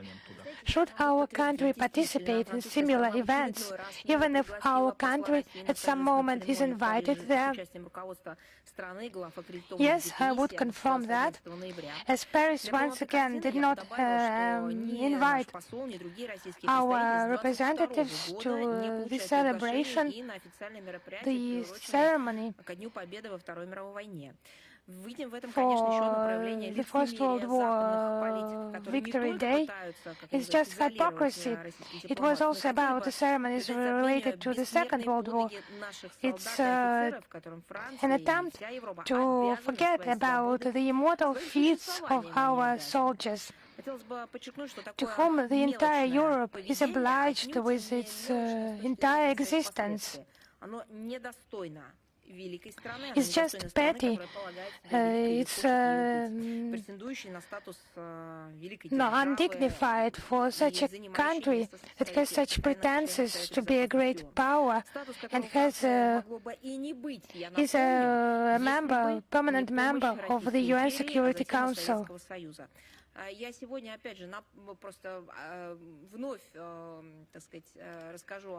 It's just an attempt to forget about the role of the Soviet Union. I would like just to mention the Nuremberg events. It was a statement of a son of one of representatives who covered this process. a public figure, a journalist, Mr. Dolgopolov, and he mentioned his father being a witness of those events in Nuremberg. He said that the French delegation actually did not participate much there because it was engaged there. It was involved by someone else. It was not an initiator, it did not aspire to anything, did not especially yield any results, but this delegation and the entire France was given a chance to have a seat among those who were the winners, who were condemning in some aspect who were in Nuremberg those days, who were present there proudly as winners and not on the wrong side of the history. And during the First World War, it was the offensive of Russian troops in eastern Prussia that actually saved Paris. And it was France, it was the country that officially capitulated before the Third Reich, and after the Second World War it turned into a winner and got the permanent seat in the UN Security Council. What it is doing there, you just see for yourself. So if those invitations are received, they will be duly considered. We believe that even if our today relations are in a deep crisis, it is our common duties to honor the memory of those who perished for the freedom of our states and our peoples. But I would like to note that for every anniversary of the First World War, the Russian embassy holds its own official ceremony. The Russian Expedition Corps, there is a monument on the bank of the Seine, and public figures, representatives of the public gather there. And it's a testimony that we value military brothership of our peoples. And citizens of France, they treat carefully Soviet graves and memorials, and the French authorities duly keep the Russian burials and cooperate on the identification of the remains of Russian soldiers. Thank you very much for your response, for your reply. Is China Media Corporation with us? Мария Владимировна, здравствуйте. Hello, Madam Zakharova, we are here. У меня два вопроса. Madam Zakharova, I have two questions. The first one, despite the colleagues that have already been interested today in the Taiwan issue, I would like just to clarify something for myself. This behavior by Japan, and taking into account Tomahawk cruise missiles being purchased and fighter jets, do you think that could cause harm to Japan and the Asia-Pacific region as a whole? Actually, what Japan is doing right now is a testimony of the country being on the way of militarization that is sped up. It's a growth in military expenses, massive purchases of weapons, aggressive rhetoric, denial to recognize historic facts, and no regrets for what their ancestors have done, what the ancestors did 85 years ago and even earlier. We have regularly responded to those issues, your own questions and comments. I would mention the decision by Sanai Takaichi, the new Prime Minister, of integrated intelligence structures in Japan that will also fight spy activities of foreign states. But it's surprising, but such organizations organization that copies institutions created by militarist Japan in 1940, when the war was gaining momentum, the Second World War. What the result was? The result of the policy back then, we know very well. So if Tokyo does not want to find itself in the position of 1945, it should take into account the lessons of history and be based on the provisions of its own constitution. My second question, if you allow me, yes, of course. Since 2022, Indonesia, India and Brazil have chaired G20, and in 2025 this role will be taken by South Africa. And can we qualify it as the role of the Global South being strengthened in G20? And what's the estimation, Russian estimation of the role of China in strengthening the role of the Global South? And how can Russia and China expand coordination in the joint forming of the new world order, multipolar world order? So now, against the background of illegitimate sanctions restrictions, sanctions measures, Russia and China are countering such negative trends in the global economy, as we say, shoulder to shoulder. And in a broader sense, our joint steps is strengthening the role of the involvement of the Global South in global trade. We're strengthening engagement within G20, APEC, BRICS and the SCO, consolidation of the role of the Global South and stronger world, multipolar world order and inclusive economic globalization.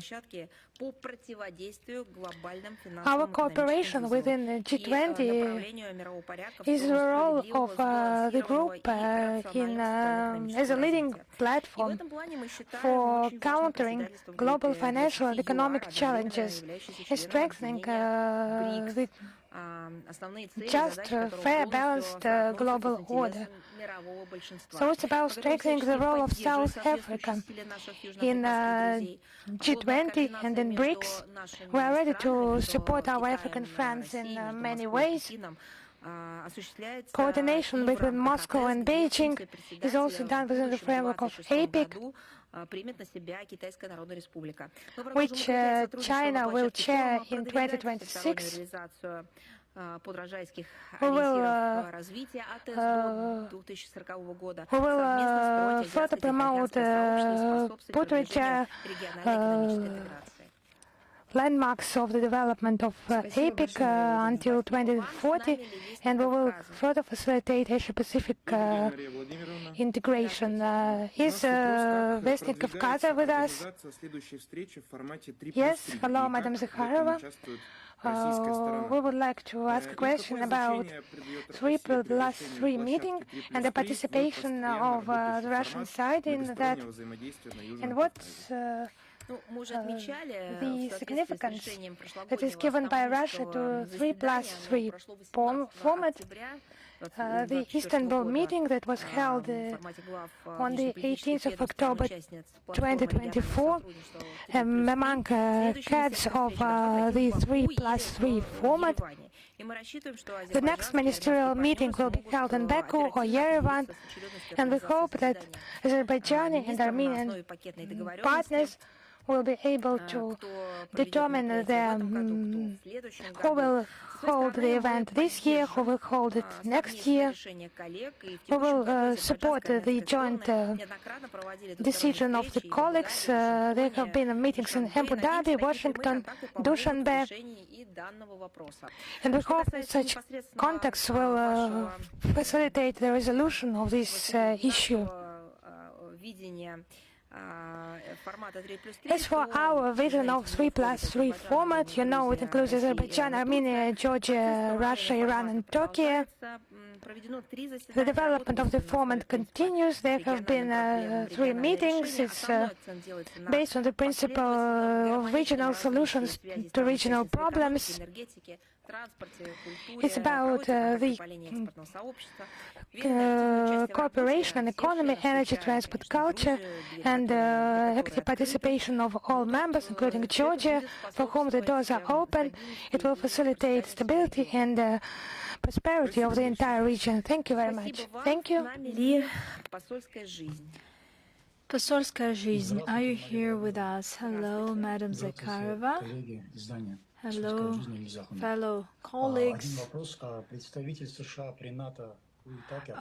I have one question. U.S. representative to NATO, Mr. Whitaker, on the 18th of November, in his interview with Bloomberg, calls Europe to reach the new level of aggressive behavior against Russia and to seize frozen Russian assets to ensure the funding of Ukraine for the years to come. What's your take on that? I believe that this is some kind of an attempt to copy Biden. You might recall, or rather you have just said that he called Europe to reach the new level of aggressive behavior against Russia. That's what Biden did. I do not know whether Whitaker is a Republican or a Democrat, but it would be a good thing to clarify who implements what policy in the U.S. currently, because apparently the current administration is demolishing the Biden legacy. They even put his portrait out of the White House, and apparently Biden had this ardent, staunch supporter, because Biden has always been proud of the fact that he made the EU introduce anti-Russian sanctions. We believe that any kind of deliberations of Matthew Whitaker on this matter are not appropriate, not because this narrative is criminal and detrimental, but clearly he doesn't have enough competence and mandate to give advice to any states, although we're not surprised at the level of cynicism and duality in the West, the way they speculate on this topic, the way they interpret or ignore the UN Charter and other international legal norms, including the provisions on sovereign immunity and immunity of assets of central banks and other assets, state assets. Washington representatives push other Western representatives, especially Europeans, so that they would launch an illegitimate chain reaction for seizing Russian state assets, which is just stealing. By doing so, they're putting the whole brunt of negative economic, legal, reputation costs on the Europeans. And we're talking about financial costs primarily, as they go full on. At the same time, they are minimizing the repercussions. They do not tell them about the repercussions. They are keeping silent about them. They don't even talk about the destabilizing, clearly destabilizing effect for the dollar financial system, and experts said a lot about that already. Clearly, that is an attempt to squeeze Europeans, and that is due to the fact that Euro bureaucrats try to find pseudo-legal schemes to use the Russian assets to benefit the Kiev regime. Initially, they tried to confine themselves to seize Russian assets and to reinvest our assets. Now they are seriously talking about confiscating the assets per se, and they clearly recognize that they do not have money to fund the Zelensky gang. Nobody intends to borrow borrow money for the new round of assistance. At the same time, we see that not everyone in the EU is ready to opt for this crime. They are scared of the associated risks. They will be detrimental. If they still decide to seize these assets, they will be the first to respond for the repercussions. This will be a heavy blow for the Eurozone and the investment climate in the EU member states. Europe is swiftly losing its competitive edge, and it will be no longer considered as a safe haven for financial assets. It will lose trust ultimately, and there is no legal way of seizing Russian assets. Such actions, according to any legal system, is an outright robbery and classical theft. All potential culprits and instigators should think twice before opting for such reckless and clearly criminal actions that will definitely be punished. Thank you. Virelk, are you here with us? Hello, Madam Zakharova. Hello. The Commission on Regulating Public Services of Armenia deprived the electric networks of Armenia of license despite the ruling of the International Arbitration in Stockholm. What's your take on these actions by the Armenian authorities against a company with Russian capital? We closely follow the developments around the electric networks of Armenia and Samuel Karapetyan. The protection of interests of Russian business abroad is one of our utmost priorities. Moscow and Yerevan have established intergovernmental channels to discuss such issues. As for the company per se, let me note that over the past 20 years, the electric network of Armenia has been the leading stakeholder at the Armenian energy market.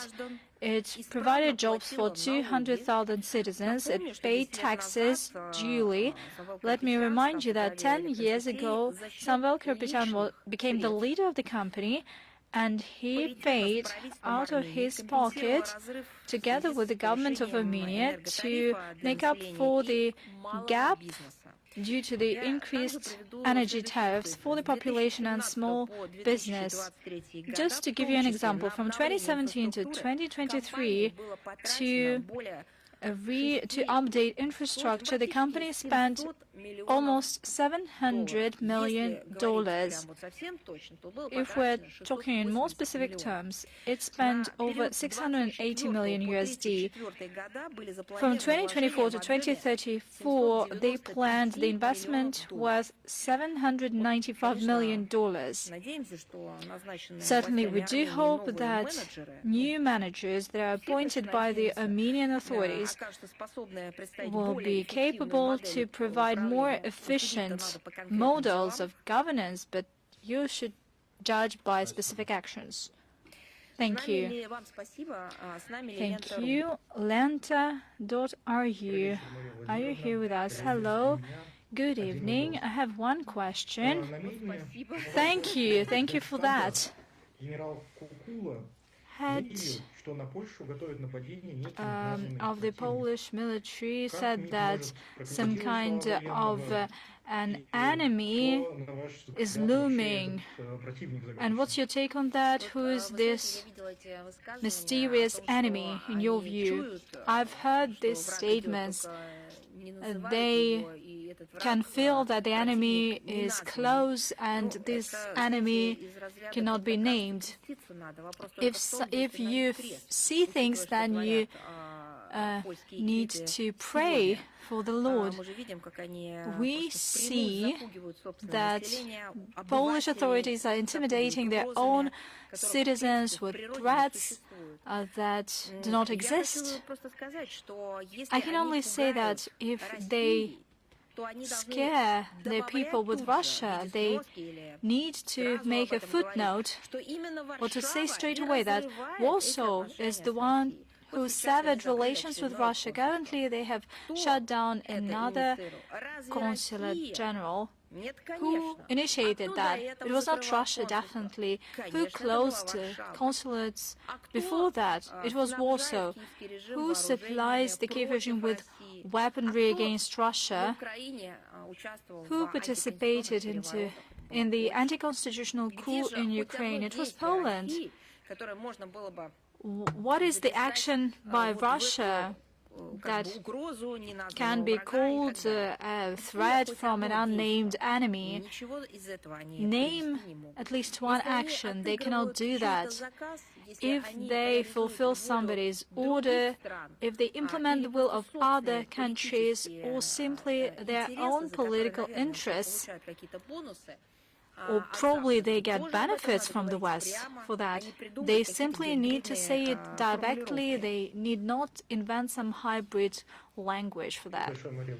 Thank you so much. Thanks to you. Thank you. I would like to add, since we're talking about real enemies of Poland, there are real Poland enemies indeed, and these are those who drive a wedge between Poland and their neighbors.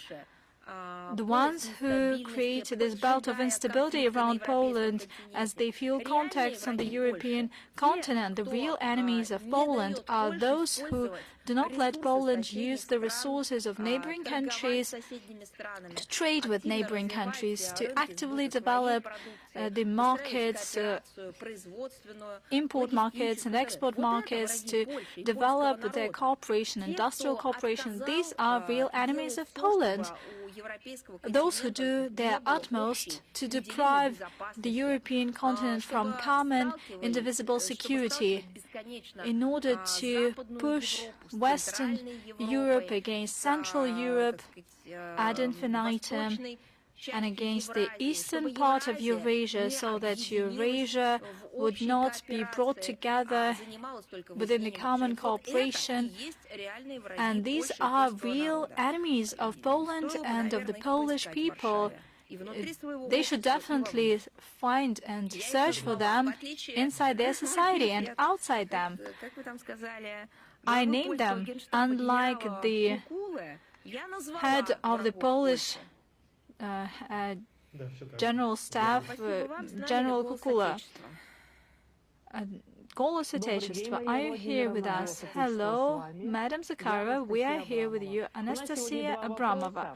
We have two questions today. The first goes as follows. The European Commission started shaping a new intelligence unit that will be under direct supervision of Ursula von der Leyen in order to strengthen the security of the European Union, but the initiative already raises questions among the European Foreign Policy Agency. It is concerned that the functions could be duplicated. Such strengthening of intelligence entities within the EU reflects the trend that the EU is turning from a political and economic union into some kind of a military and political bloc. Do you think that this is the real protection of Europe or the policy to militarize Europe? Of course not. The real task is to strengthen its sovereignty. Now we see that Western Europe has lost its sovereignty, economy, politically wise, in terms of security, in terms of humanitarian development. Not so long ago, the EU has been associated with a union where member states dealt with economic and social development of Europe. That was about strengthening Europe.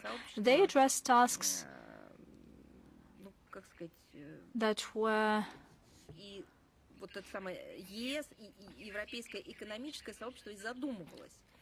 the cornerstone tasks for the European Union. and not the kind of tasks that were developed as allegedly their own path.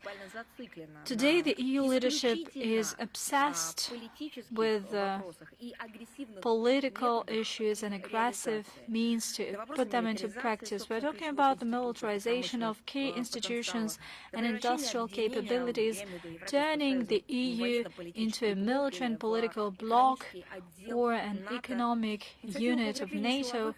The initiative to strengthen military and intelligence services is only part of this process that is not justified and that is destructive for the European economy. At the same time, the EU does not say a word that this large-scale borrowings will be a huge burden for the future generations of Europeans, and in order to justify growing exorbitant military expenditures, they cite fears facing the Russian threat, as they put it. Brussels has fit itself into this confrontation scenario that it invented. This deterrence of Russia and inflicting a strategic defeat upon Russia has turned into a mania, a phobia. The idea of a looming conflict against Russia is introduced in the public consciousness, or they should recognize that that's what they want to have. They either need to recognize that that is an inevitable future, and they have nothing to do with that. Russia is to blame for everything.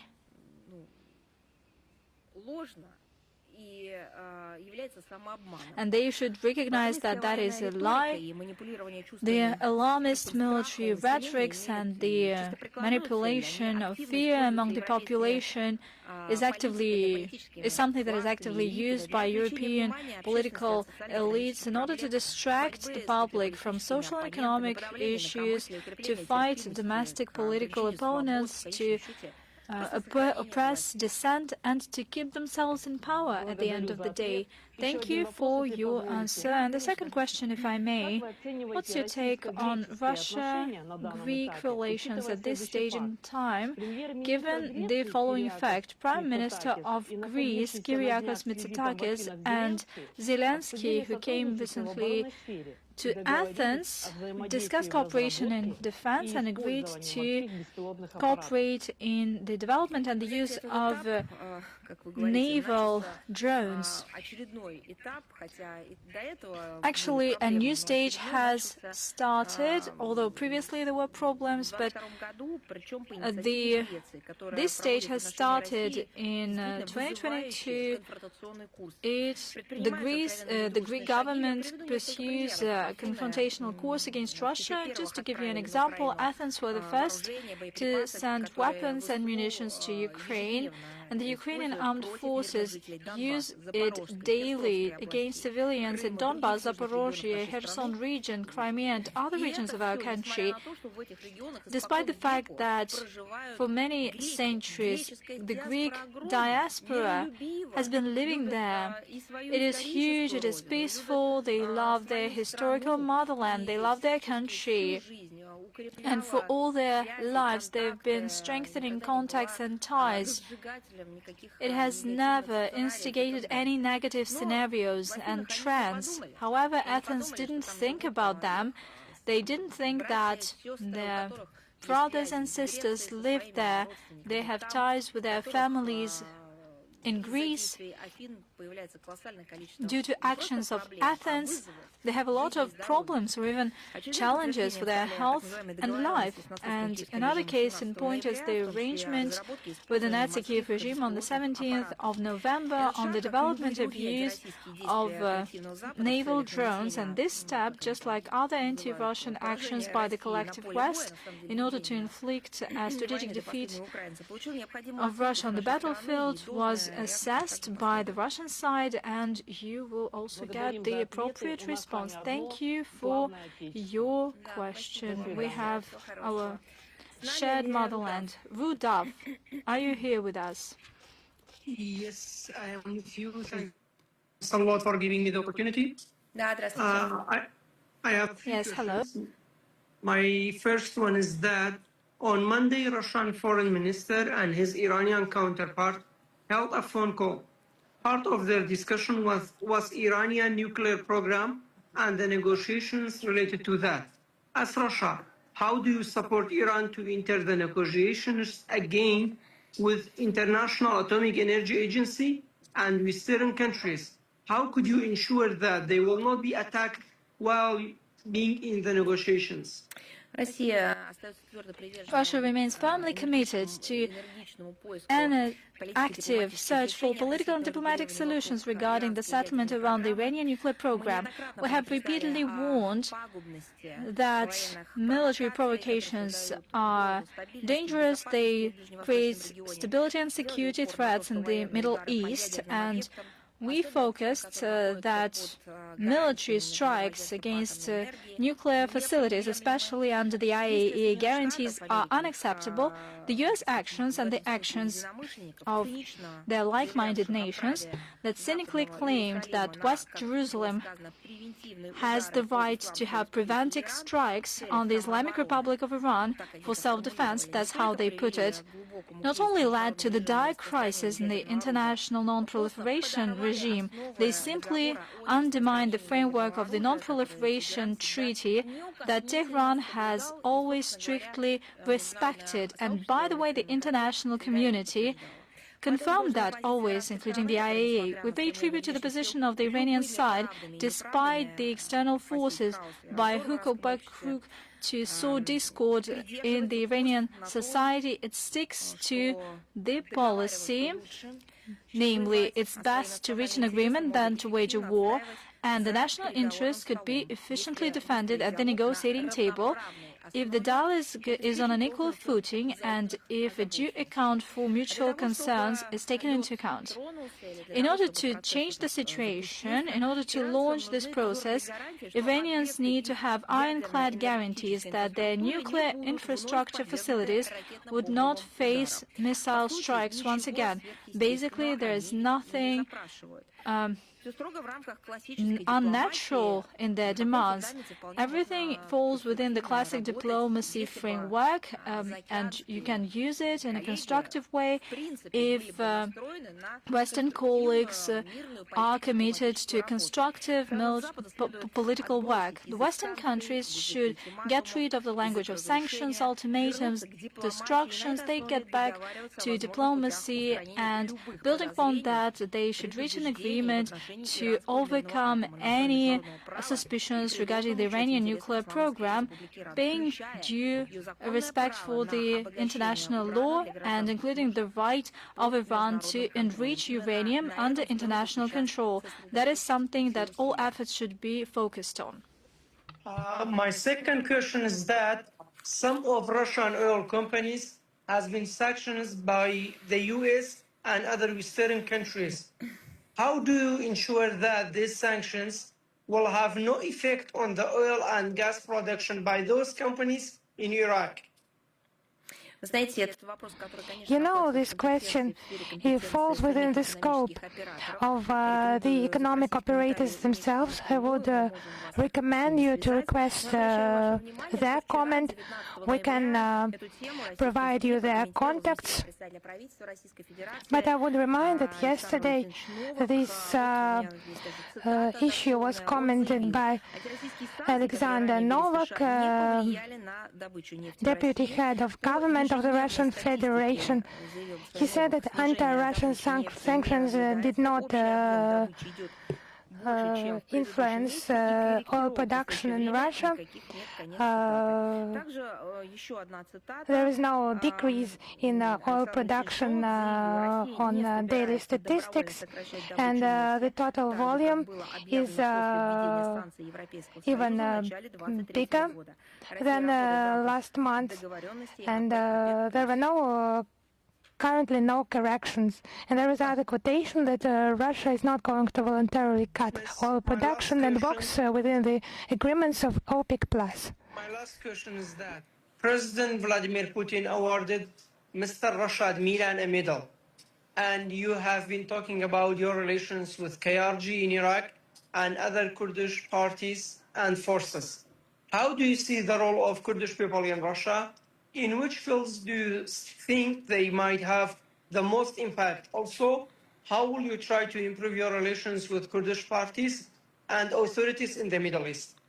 4 ноября, как вы знаете, в ходе традиционной церемонии As you know, on the 4th of November, during the traditional award ceremony in the Kremlin, Russian President Vladimir Putin awarded to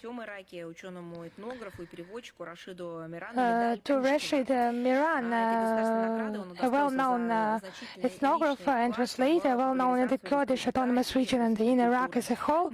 He awarded him the Pushkin Medal.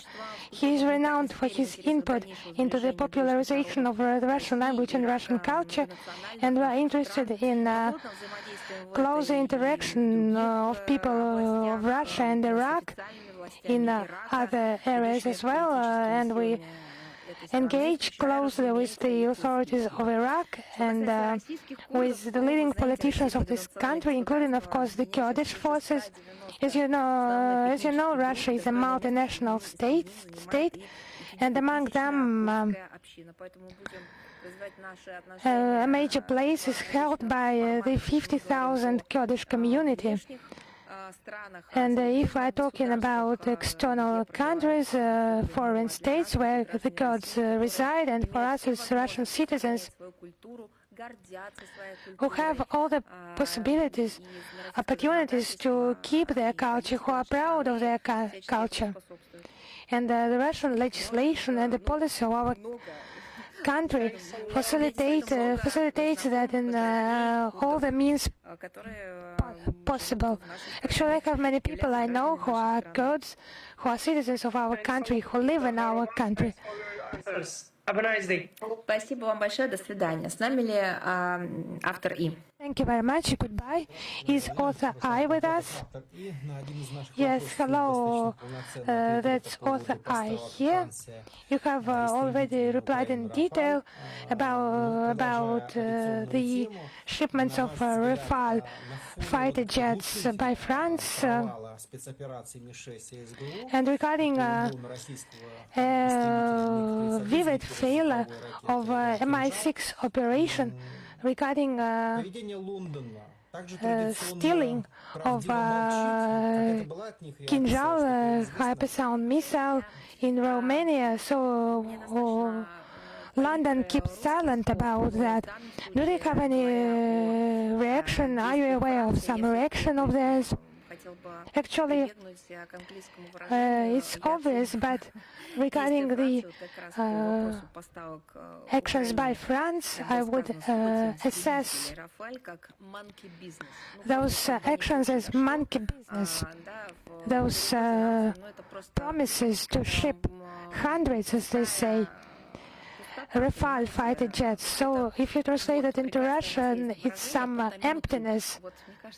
So it's just some labor that yields no results.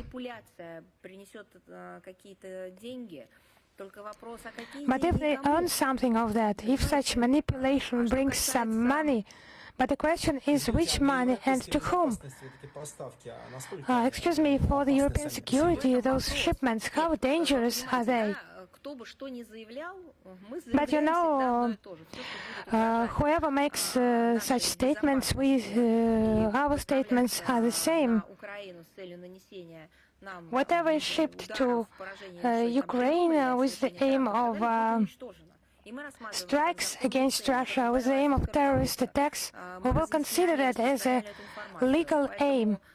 We have already conveyed this information, they have understood that, and they observe this based on the example of their tanks, of their drones and other weapons they ship.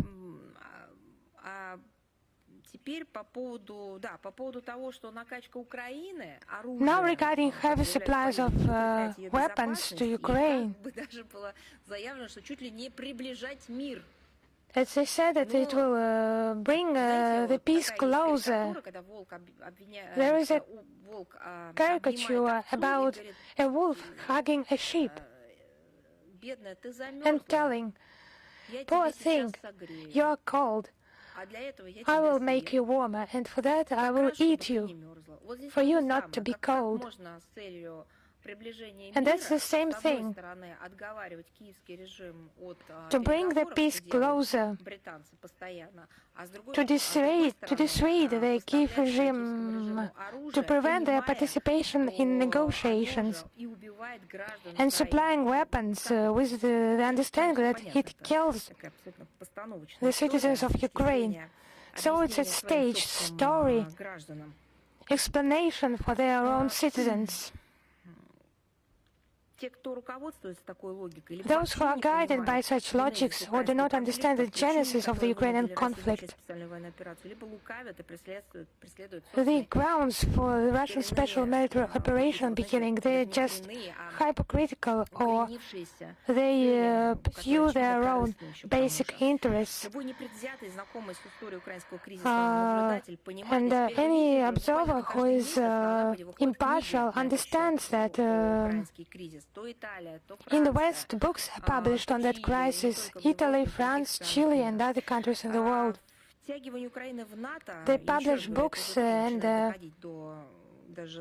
involvement of Ukraine in NATO is just reaching the skeptical layers of the population. Militarization of Ukraine, fundamental threats created for the security of the Russian Federation. And Russia should react to such steps. And such shipments by France to the Kiev regime, they do not facilitate the resolution of the conflict, but lead to its prolongation and its escalation. I think everyone should be aware that Paris is doing that intentionally. The plans announced in Paris have not become unexpected for us. We have long been convinced that France is one of the main parties behind this conflict. There are attempts of intimidation by the French authorities and the so-called coalition of the willing. In recent days, there have been statements by French Defense Minister Catherine Vautrin, the head of the General Staff Fabien Mandon, and the head of Intelligence Nicolas Lerner. Its involvement of more and more military contingents in preparations on the eastern flank of NATO. So if it's for some defense purposes, it's not convincing. They are not hiding their plans to impose a strategic defeat on Russia. What defense are they talking about as they are attacking themselves? So, do you have any other questions? It's about London. We have not seen any reaction by the British authorities through any official bodies on this large-scale provocation by the intelligence office of Ukraine's defense ministry and the British curators. But it's traditional for the British to abstain from comments on the topics that are not convenient for them. There are no requests by Bloomberg, no comments by the BBC. It's not heard by them, it's not interesting for them, because it's obvious failure of British special services. It's not convenient for them, obviously, to comment upon their harmful activities, just pushing towards a new dangerous age, leading to another global conflict. It's just the flexibility of their allies and their readiness to obey the British orders. And it's also participation in harmful activities and London actually made sacrifices for their geopolitical interests. And this gentleman-like approach, they will sacrifice them as well when British strategy makers will need that. Europe needs to become an adult, to make conclusions, and to stop believing in some invented Russian threats, because that's promoted by Russophobic technologists, political technologists in Britain itself. Thank you very much. Thank you. If you have no other questions. Actually, we have spent 3 hours together. Goodbye to you all. Until next time. I wish you all the best. Have a good weekend. Thank you. Thank you. We will walk tomorrow. Thank you. Goodbye.